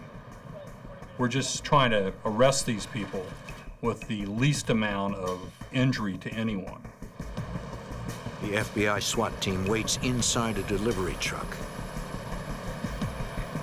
We had FBI snipers on the rooftop of the rest stop in the event they got out of the car and tried to run away or fire at agents or anyone. Nearly 100 law enforcement officers are hidden in and around the rest area. Doesn't matter how many of these operations you've been on, there's always an adrenaline rush just prior to. What's going through my mind is that I hope we don't have gunfire. I hope no one's injured. I hope that we can take these people down without any serious problems. The FBI's informant drives the crew along a back road into the rest area.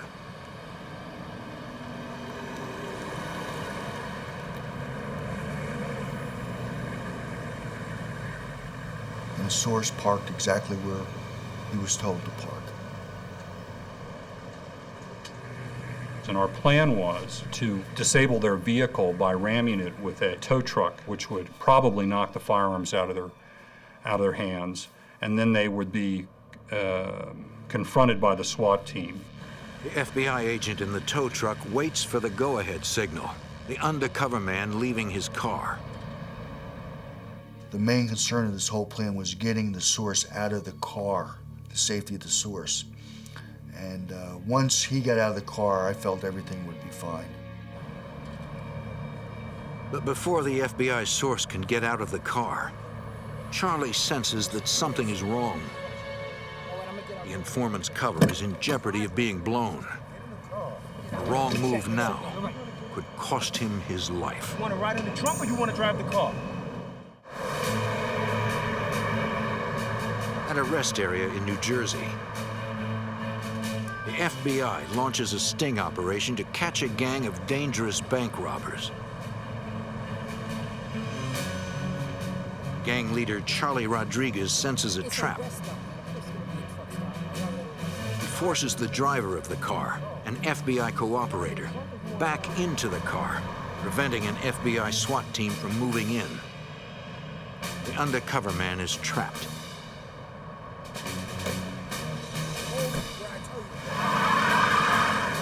Agent Tam makes a difficult decision. So I tell the SWAT team to go ahead and execute their secondary plan, which was the takedown. And that also involved the tow truck ramming the car. The tow truck drives around to pin the robber's car. As the tow truck approached, Charlie told the source, "Something's wrong here. This is a setup. Let's get out of here." Needing to protect his identity, the FBI's undercover man speeds away from the SWAT team. One of the gunmen tries to shoot at the agents. The SWAT members open fire. When the gunfire erupted, I think all of us in the back of our minds were saying, I hope we don't end up hitting our confidential source. The tow truck slams into the rear end of the getaway car.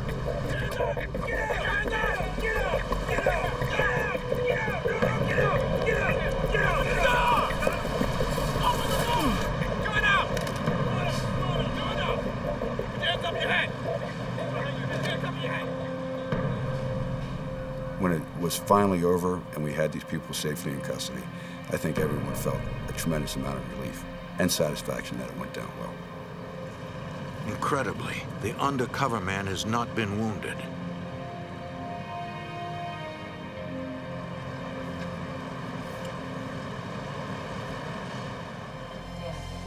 FBI agents recover a huge arsenal of weapons from the Rodriguez brothers in Soto. The amount of weapons and the amount of ammunition that was recovered from inside this car was something that I have never seen or heard of before. It's more firepower than would be necessary to rob 1,000 banks. The weapons included an AR-15 converted to automatic, a machine pistol with a silencer, and an AK-47 Chinese clone also converted to automatic. Each of the gunmen also carried sidearms with the serial numbers drilled out, and dozens of fully loaded magazines. Altogether, they had well over 1,000 rounds of ammunition. Charlie Rodriguez made a remark that if he had known what was going to happen, he would have brought his hand grenades.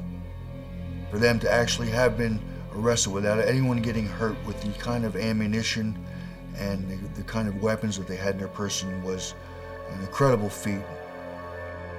The Rodriguez brothers were violent criminals. I mean, they'd killed before, they would kill again. And the only solution to that is to lock them up forever, which was the ultimately what happened here. On March 30th, 2000, Jose Soto was sentenced in federal court to 37 years for the attempted armored car robbery and weapons violations. Charlie and Joey Rodriguez are sentenced to life without parole for 2 bank robberies, the attempted robbery of an armored car, and weapons violations. A man opens fire on rush hour traffic.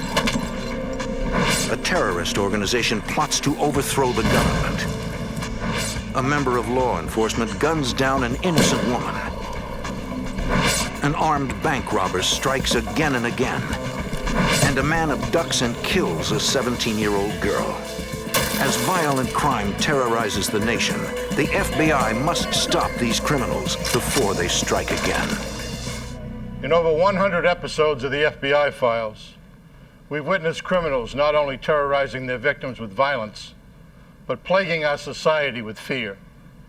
We look to both the experience and the courage of law enforcement to protect us and provide us with the hope that justice can and will prevail. I'm Jim Kallstrom, former head of the FBI's New York office. In this special episode, we take a closer look at cases previously featured on this series. Our goal is to explore more fully some of the investigative methods and techniques that have made the Federal Bureau of Investigation the premier law enforcement agency in the world. FBI Director Robert S. Mueller. The FBI was originally established to address crime that covered cities, counties, and spread across state lines. The country needed a federal law enforcement entity to do those investigations. And over the years, as the country has grown and as the world, by the same token, has grown smaller, the FBI's mission has changed to meet the various threats. October 1995. The Shaw family finds itself in the middle of a nightmare. 3 masked gunmen have broken into their South Carolina home. 2 hold several family members hostage, while the leader forces Amy Shaw to let him into the vault at the bank where she works as a teller. He gets away with $80,000, allowing Amy to remain unharmed. Before leaving, he calls his accomplices to tell them the job is done and that they should flee. Once their captors are gone, the Shaws call the police. Patrolling the neighborhood, police find 2 young men who they eventually take into custody. Since the gunmen were masked during the crime and left no fingerprints, police cannot tie these men to the scene. The 2 suspects give statements to the local police in which they deny taking part in the crime, but authorities doubt they are being truthful. FBI agents know they must try to get a confession. They will use interrogation techniques which require special training. Executive Assistant Director for Law Enforcement Services, Grant Ashley. We graduate from a training school knowing a lot, but the real education starts when you get out and start working cases. That's when you learn about people, and you learn to ask questions a certain way, and whether the answer is truthful or not. Special Agent Jerry Jones chooses a suspect and begins the interrogation. Like most agents, he starts by interviewing the suspect about matters that do not pertain to the case at hand. This helps him to choose an appropriate interrogation strategy. It just becomes instinct. While talking to these people, you are able to develop a concept of what their greatest fear is, some weakness they may have in their past or their family or something of that sort. And in this particular case, it was fear of the death penalty. Knowing that the suspect is unaware that the teller Amy Shaw is now safe, Agent Jones sees his opportunity and decides to exploit it. And what I told him was that my main concern was the safety and well-being of the victim teller. I want her back alive. If your friend killed her, had the third robber killed her, you're going to the electric chair. They would both have faced the death penalty. Jones knows that his choice to use this common technique must be measured. It could backfire. It may strengthen the suspect's resolve not to speak at all. How about coming out and tell me the truth? But the agent's plan works. Faced with the prospect of his worst fear coming true, the suspect admits his involvement in the crime and names the lead gunman, Christopher Jaburk. Police quickly arrest Jaburk at his mother's house just over the state line in Georgia. He is convicted on all charges. But Jaburk's crime spree has just begun. Before he can be sentenced, he escapes from jail with a bank robber named Jerome Frierson Bay. Authorities immediately lock down the area. Despite a massive manhunt, they find no sign of the 2 escapees. Agent Jones knows that when tracking a fugitive, personal information provides important clues as to where the fugitive may go or what he may do next. During several interviews prior to trial, Jones senses a special bond in Jaburk's life, giving him an idea. It became evident to me the only real thing in the world that he cared about was his mother. I was convinced that at some point in time, he would come back to the mother. We established 24-hour surveillance. But Jaburk doesn't show. Agents track numerous bank robberies committed by the 2 fugitives as they move up the East Coast. In New Jersey, authorities finally locate and apprehend Frierson Bay. Agents are disappointed Jaburk is no longer with them. But Agent Jones has a hunch. I always believed that Jaburk would come back home. The fugitive is located in Atlanta, staying under a false name.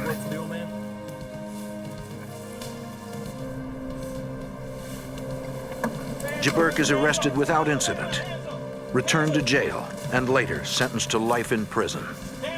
Over the years, you just develop an expertise where you can sense things about a person and his family relationships and things like that.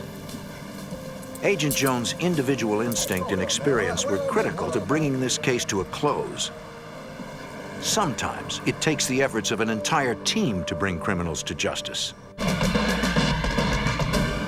Seattle, 1992. A gun-wielding man commits a string of daring bank robberies, threatening to kill anyone who gets in his way. Agents named the thief Hollywood for his use of theatrical makeup and disguises in his heists. Over the next 3 years, the gunman robs 12 banks, taking nearly $1 million and leaving behind few clues. To take down this elusive criminal, the Seattle police and the FBI must join several other law enforcement agencies in a unique investigative environment known as a task force. Executive Assistant Director Grant Ashley. We bring together the resources of our state and local partners with the FBI and some of our federal partners so that we can get the unique skills and abilities of these agencies focused on a particular threat to get the maximum results. But local law enforcement and federal agents do not always see eye to eye. FBI officials named Special Agent Ellen Glasser as the supervisor of the Puget Sound Task Force. We had about a dozen different agencies, all of whom came with different missions, different intentions, and it was very interesting because we have different philosophies of how we do things, we have different policies, so it was very challenging to have everybody work together for the common good. Seattle Police Detective Mike Megan is also a member of the task force.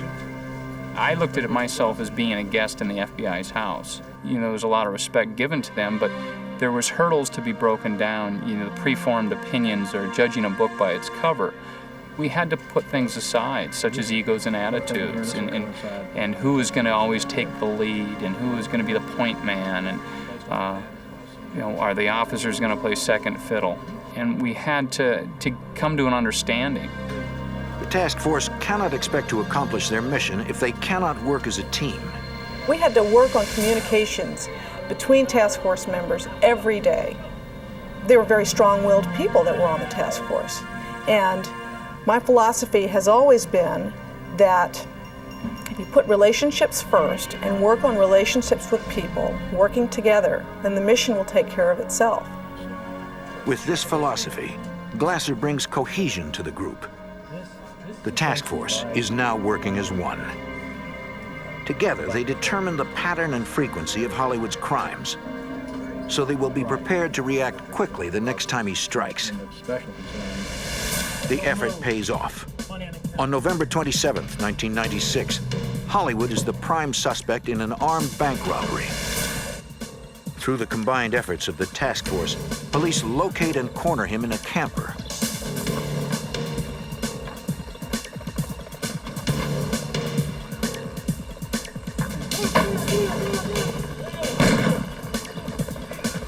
Tragically, he ends his own life with a single shot to the head.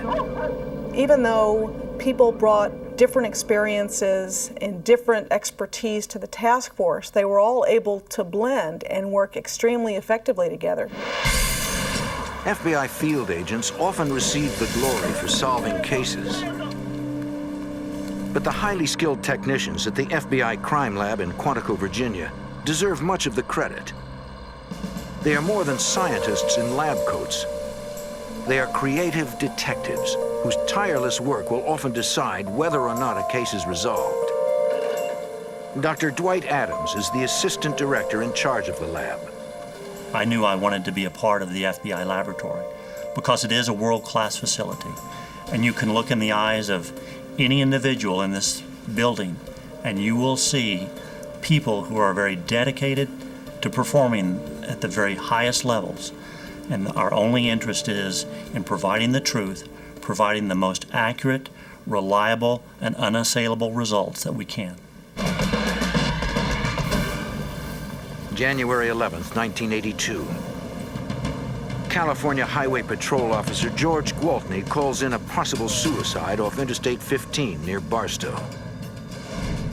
When backup officers arrive, they find 23-year-old Robin Bishop dead from a single gunshot wound to the head.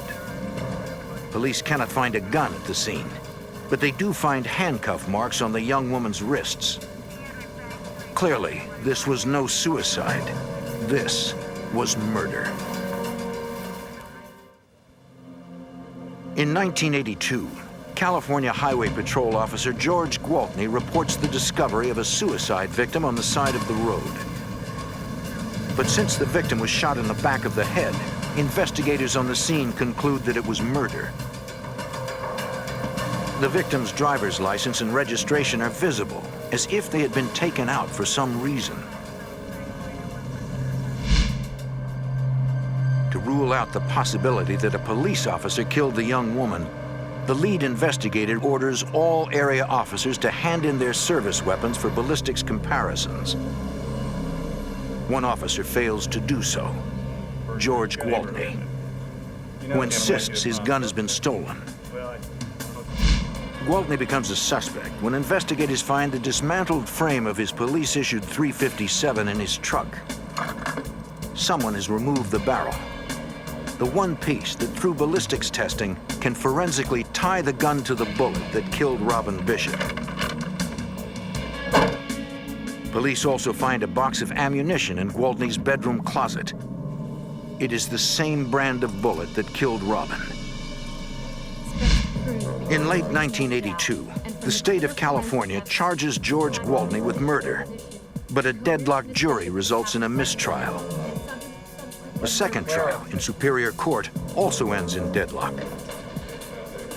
Investigators are convinced Gwaltney is guilty, but they can no longer charge him at the state level. They look to federal authorities for help. Special Agent Michael Randolph reviews the case and recognizes that Gwaltney is so cunning, prosecuting him will be difficult, if not impossible. Getting a conviction will take extraordinary tenacity from both the agents in the field and from the specialized examiners at the FBI's crime lab. Executive Assistant Director Grant Ashley. Technology has been a great tool, but what still is the most important aspect for the FBI is the human side. FBI examiner Jim Cadigan from the lab's Firearms and Tool Marks Unit tries to find a link between the evidence and the suspect. Normally, he would compare the striations in the murder weapon's barrel to those on the fatal bullet. But the barrel is missing. Cadigan will need to think outside the box to find another way to the truth. He knows that investigators had confiscated vice grips and wrenches when they found the revolver's frame. The question was, could one of these tools have been used to hold the frame while the barrel of the firearm was being removed? Cadigan decides to use a technique known as tool mark analysis. He notices a small impression on the gun frame, then checks each of Gwaltney's tools until he finds a pipe wrench with a broken tooth. And that looked very similar to the mark that was on the frame. So using that as a pivot point, I started making impressions with that tool and comparing those impressions under a microscope. I was able to come to the conclusion that that particular tool was used to the exclusion of any other tool to make the marks that were found on the frame. Although this points to Gwaltney as having removed the barrel of his gun, it is not enough to prove he killed Robin Bishop. Investigators will have a case if they can find a link between the fatal bullet and the box of ammunition from Gwaltney's closet. In an unprecedented move, the lab decides to employ a new technique they've been developing, which matches the molecular content of the bullets. FBI Special Agent Michael Randolph. When a manufacturer of lead like Remington Arms makes a batch of lead, they throw things in much as you would when you're making meatloaf. That makes each batch of lead unique. In the FBI's very first nuclear ballistics examination, scientists place a fragment of one of Gwaltney's bullets in a nuclear reactor, where it absorbs neutrons and becomes radioactive. When measured, the radioactivity reveals the precise amount of each element in the lead, an atomic fingerprint. Examiners then repeat the process with a piece of the fatal bullet.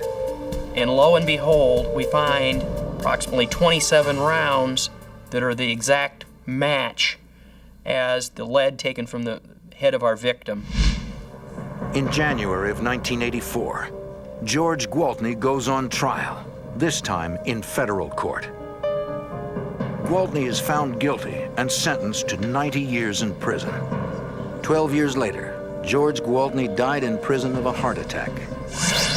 Executive Assistant Director for Law Enforcement Services, Grant Ashley. And there's the unsung heroes that you never hear of, the people sitting back in the laboratory that make sense of this. This takes an awful lot of time, and it takes extraordinarily talented, patient people. Proving a case using hard scientific evidence is an essential tool of every law enforcement agency. But when authorities have no clear suspects and very little physical evidence, the FBI must rely on one of their most unique and least understood disciplines: profiling. May 31st, 1985. On a lonely road in Lexington, South Carolina, 17-year-old Sherry Faye Smith checks her mailbox before disappearing without a trace. Sherry! 2 days of fruitless searching leads investigators to conclude that she has been abducted. Early the next morning, their fears are realized when the missing girl's family receives a call from the kidnapper. He explains they will eventually get their daughter back and tells them that they will receive a letter later that day.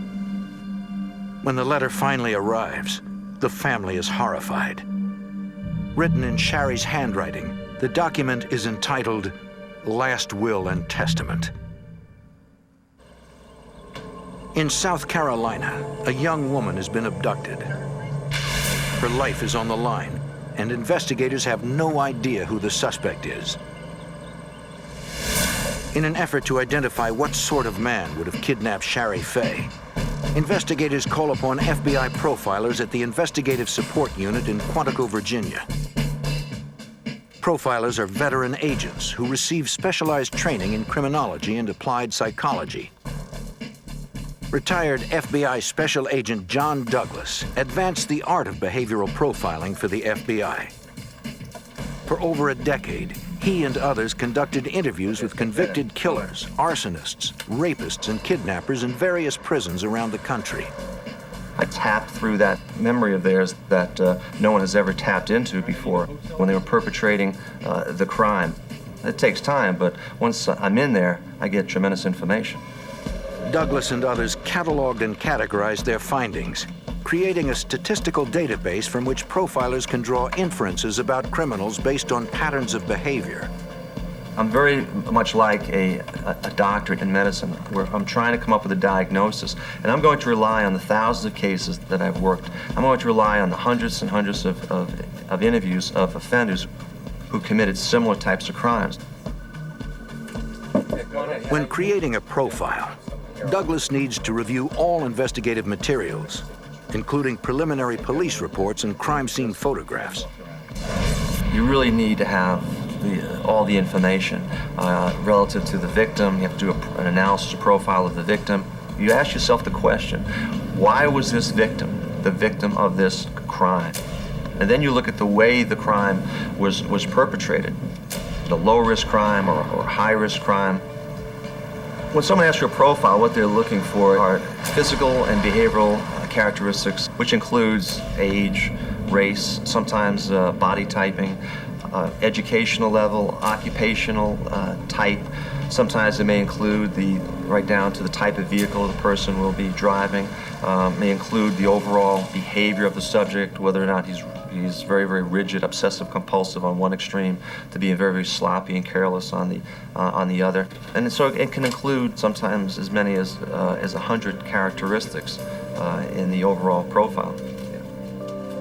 At the request of South Carolina authorities, Douglas turns his attention to the Sherry Faye Smith case and reviews all the case materials.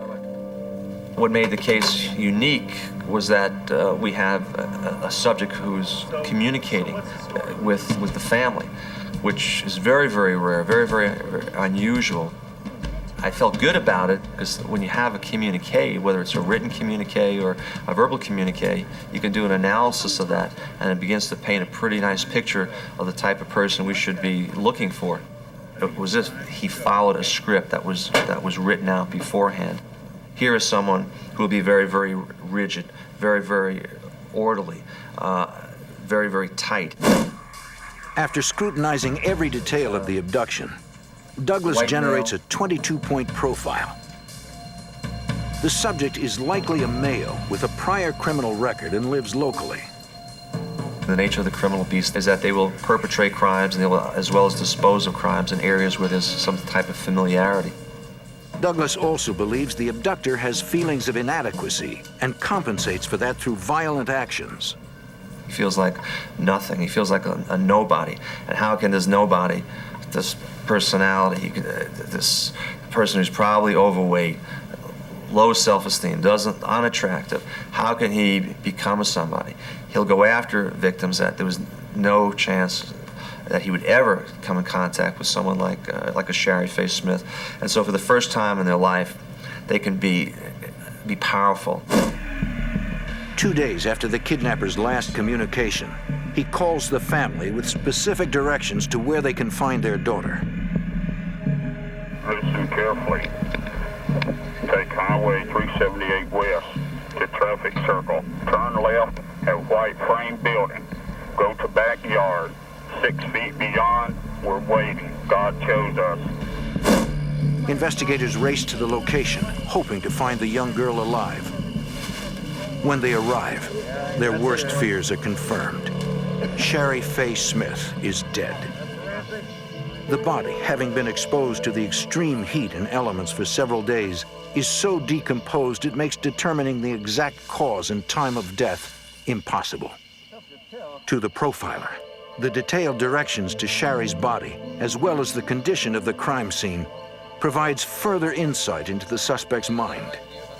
They told me that he had been out to that crime scene on several different occasions because he was very specific as to the number of miles and tenths of miles and number of feet where she can be found.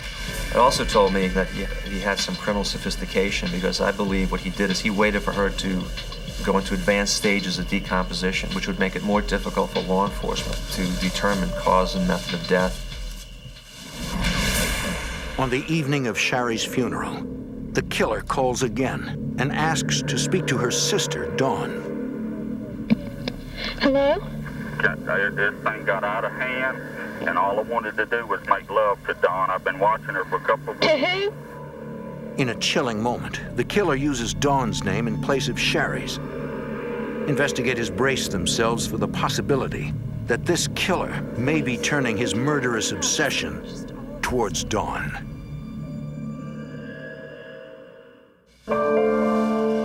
South Carolina investigators are searching for the man who murdered 17-year-old Shari Faye Smith. FBI profiler John Douglas assists the investigation by providing a profile of the suspect. After 2 weeks spent underground, the killer resurfaces. In a bold move, he snatches 9-year-old Deborah Mae Helmut from her front yard in plain view of another child. For profiler John Douglas, the killer's shift to a riskier crime is a sign that he is under duress. The crime does not reflect distress at that time. However, what happens when you start putting it together from experience of other cases, i.e. the Ted Bundy case, kills women at the Chi Omega house, and then he goes after a young child. He's totally starting to break down under the stress of being under the scrutiny of law enforcement trying to hunt him down. After kidnapping Shari Faye Smith, the killer had repeatedly called the family. But this time, he remained silent. Douglas must devise a plan to draw him out. He knows that killers will often follow their crimes in the media. So he decides to organize a memorial service that he knows will be reported in the newspapers. He hopes this will rekindle the killer's fascination with Shari Faye's sister, Dawn.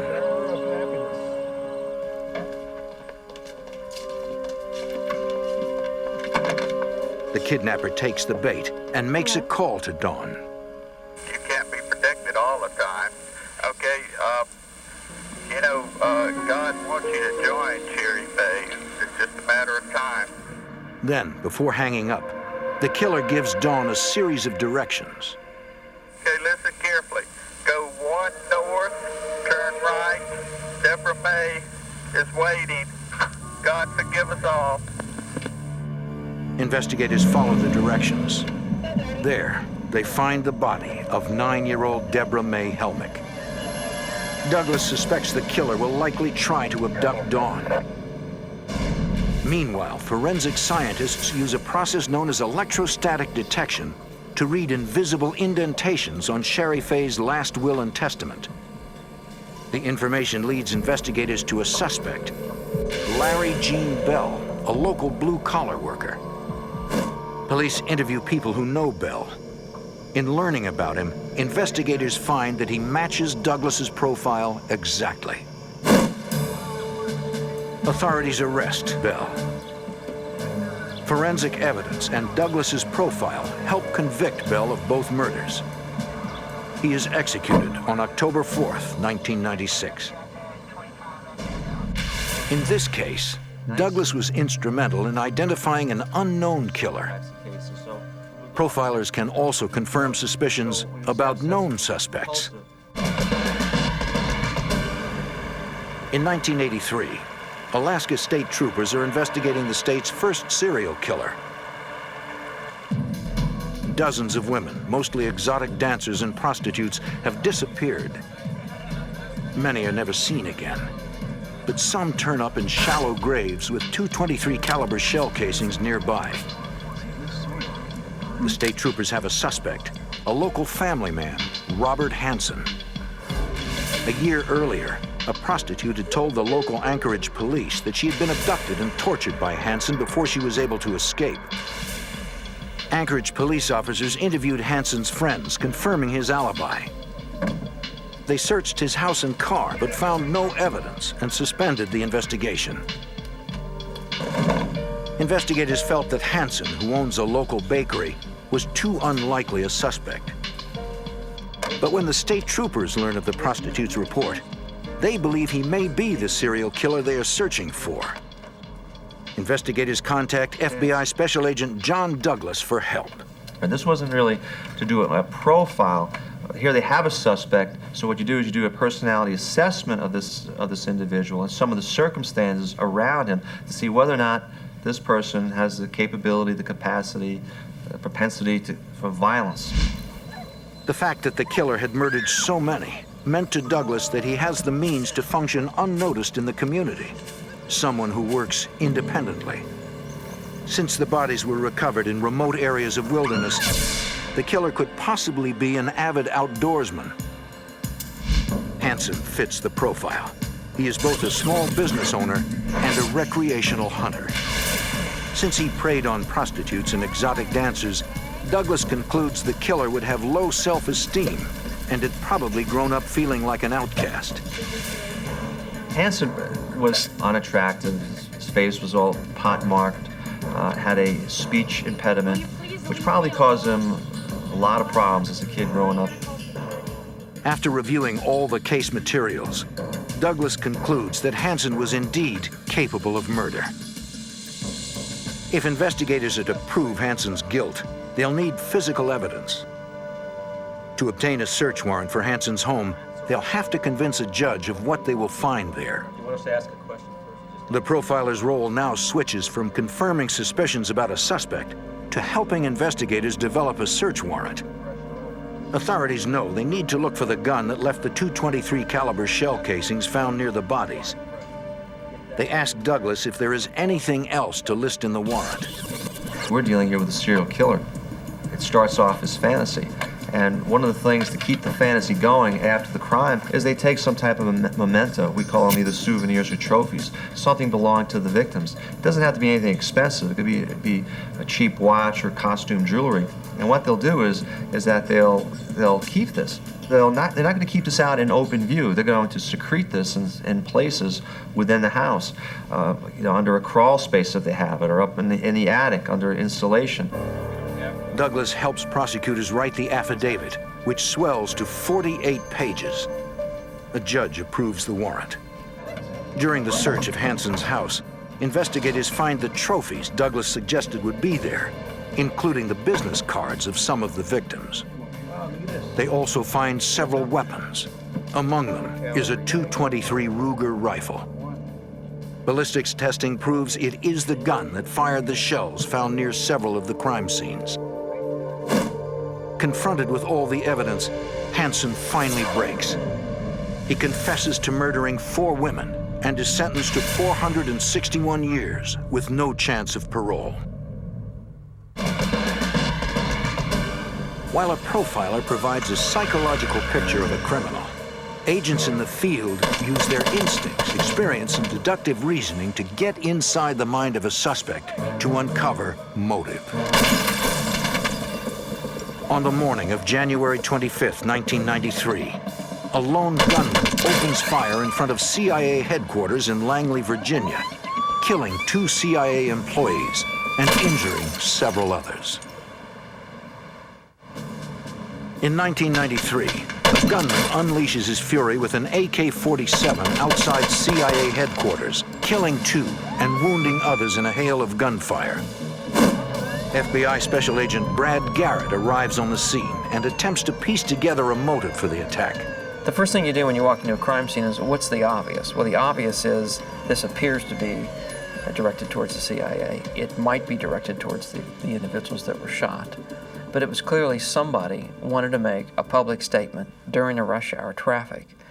So that sort of gives you a shell at least to start from. In any case you investigate, you always look for a link between the victim and the subject, because if you have a link, it tends to make it a lot easier in solving the case versus strangers who commit crimes against other individuals. But once we started looking at the backgrounds of the individuals that were shot, and we looked at the circumstances as to why they were at that intersection, it didn't appear, at least to me, that there probably was a link between those particular individuals being shot and the person that shot them. So we immediately started looking at who within the CIA, in other words, disgruntled employees, present employees, that may have had a relationship with these people that could have retaliated for whatever reason. But after spending some time doing that, there was really nothing in there that jumped at us either. So I said, where do we go from here? Well, you start looking at the logical things. You have a description of an individual who did this shooting, brought an assault rifle up to shoulder and started shooting down range. And so you're looking for somebody that appears to have a real issue with the CIA. By cross-referencing the killer's physical description with a database of recent purchases of AK-47s, investigators identify a suspect. He is 28-year-old Mir Amal Kanzi, a Pakistani immigrant. Garrett's initial assessment of motive is confirmed during interviews with people who know Kanzi, including his roommate. They reveal that he was becoming enraged by U.S. foreign policy and was planning something sinister against the CIA, White House, or the Israeli embassy. Unfortunately, Kanzi has fled to either Pakistan or Afghanistan. To bring the fugitive back to the United States for trial, Garrett must utilize what is arguably an agent's most important skill: his ability to anticipate obstacles and to devise ways around them. After 4.5 years of pursuit, Agent Garrett receives information that Kanzi is hiding in a Pakistani hotel. But when they apprehend him, there is a problem. One of the fears I had when we went in the room and looked at him is that he didn't look like his picture. He gained weight, he had a beard, and so I looked at the other 3 agents and I said, you know, I'm not sure if this is the right guy. Agent Garrett must be absolutely positive.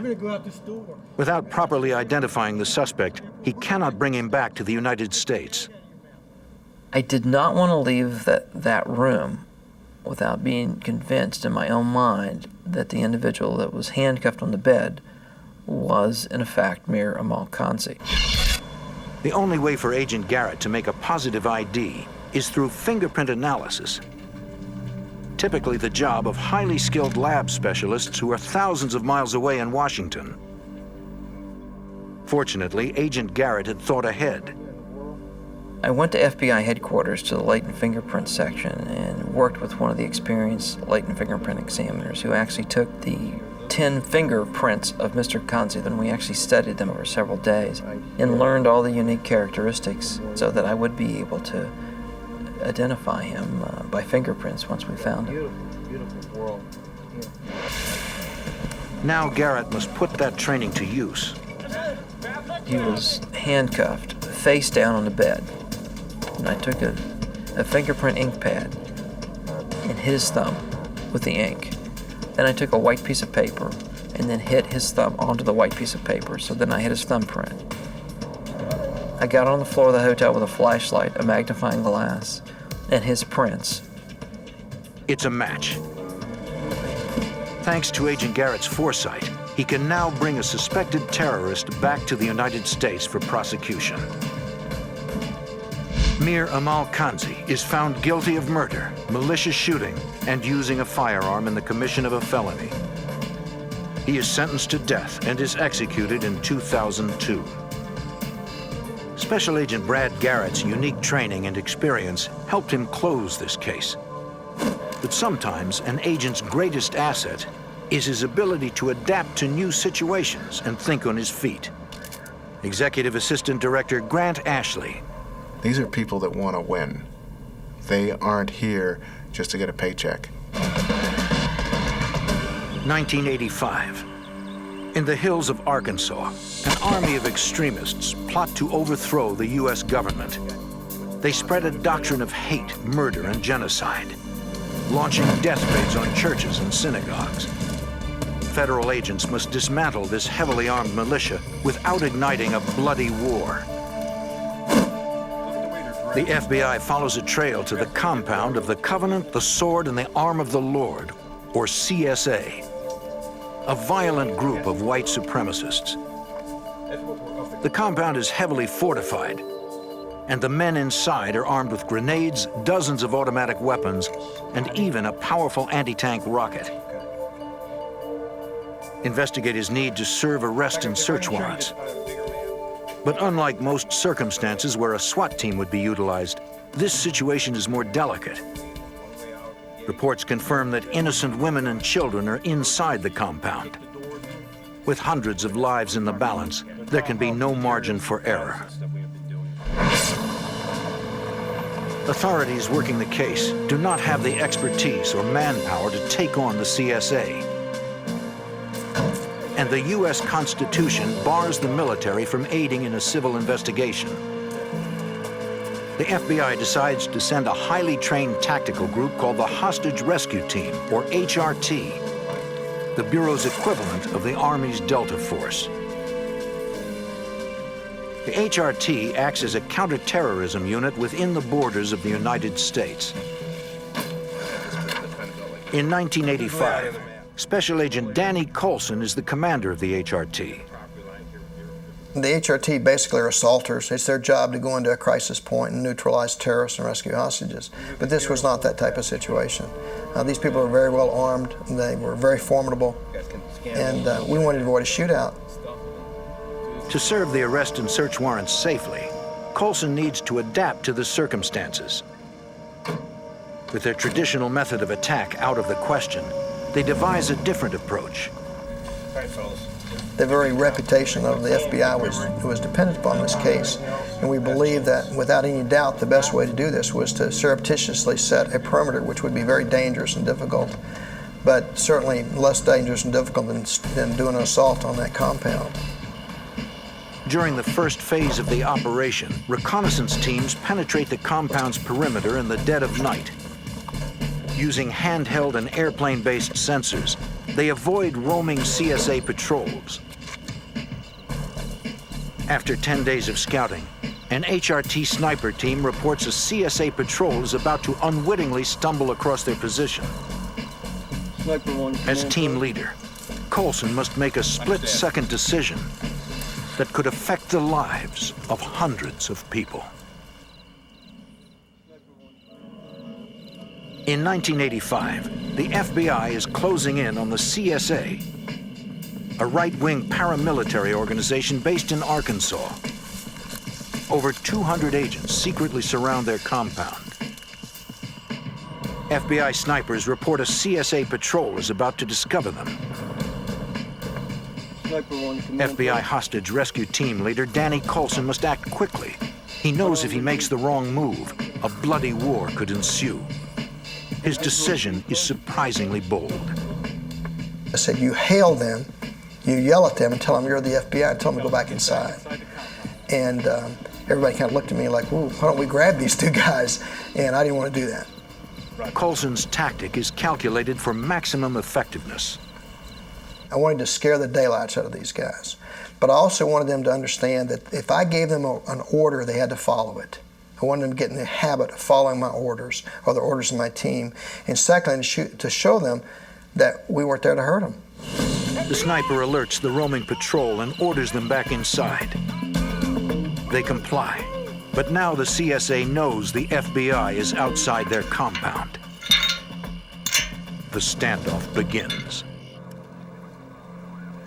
Now someone must negotiate the surrender of the CSA's leader. Well, the HRT doesn't have a negotiating element, but they work very closely with the behavioral science group at Quantico. The FBI tries to determine the most effective way to deal with the CSA leader, who they suspect will be unwilling to speak with a negotiator.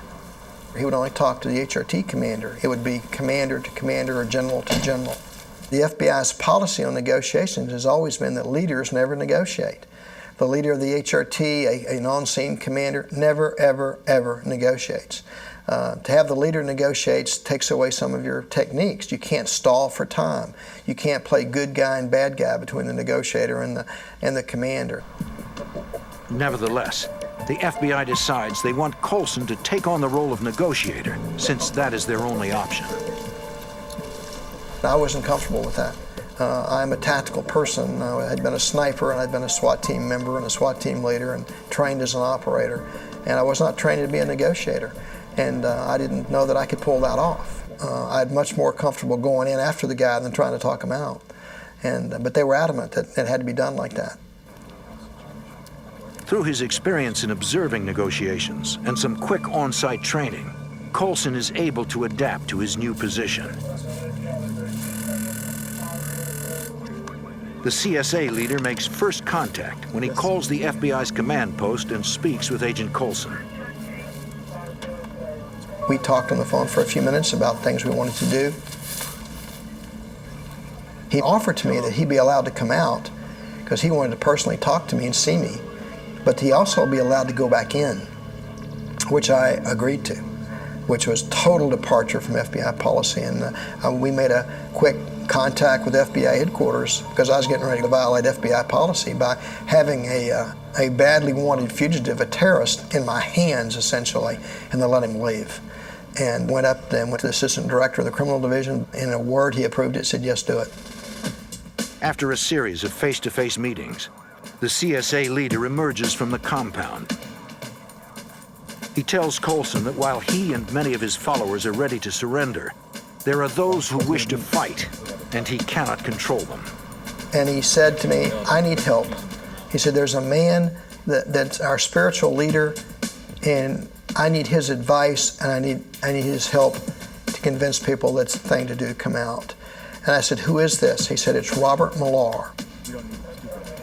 This, again, is something totally against FBI policy, to bring in a Confederate into a crisis situation, not just to negotiate, but to go inside. That's never been done in the history of the FBI. They'd never allowed that to happen, to allow a third-party individual who was sympathetic to the people we were dealing with to go inside to be a part of the negotiation whether or not they came out. This is a huge risk, and I thought it was worth taking. Colson gets approval to allow Mr. Millar to negotiate with CSA members. Nice to see you again. He remains inside the compound for nearly 24 hours. The next morning, day 4 of the siege, Millar and the CSA leadership finally emerge. They came out and they said, we have an agreement that we will surrender. We will come out and we'll give up our arms and walk out peacefully. As commander of HRT, Colson receives the news with guarded optimism. You're constantly thinking about the worst case scenario. Even good things have to be looked at with some suspicion. Was it a diversion to get out the backside and start a firefight? So we had to be very careful. Colson gives the leader 15 minutes to gather his people and bring them out. And very shortly after, I get a communication from a sniper team that they're coming. They're coming out. The snipers report that they're in civilian attire. There's no camis, there's no battle gear, there's no weapons they can see. Miraculously, the HRT accomplishes its mission without a single shot fired. It was an ending that we had all prayed for, and one that we were very fortunate that we had. If not for Agent Colson's quick thinking and ability to adapt in tense situations, the standoff would likely have had a much bloodier conclusion. It shows what the FBI can do in a major crisis situation. It shows the number of different disciplines it has at its disposal, how they can bring unlimited resources on the focus of a problem. It's a great big machine. It grinds you up if you're a bad guy, and it's what happened here. This wasn't an HRT story. It's an FBI story. We have seen just a few of the many ways in which the FBI works to solve cases. With each new investigative challenge they face, we can rest assured that the Bureau will dedicate itself to doing whatever it takes to protect the American public.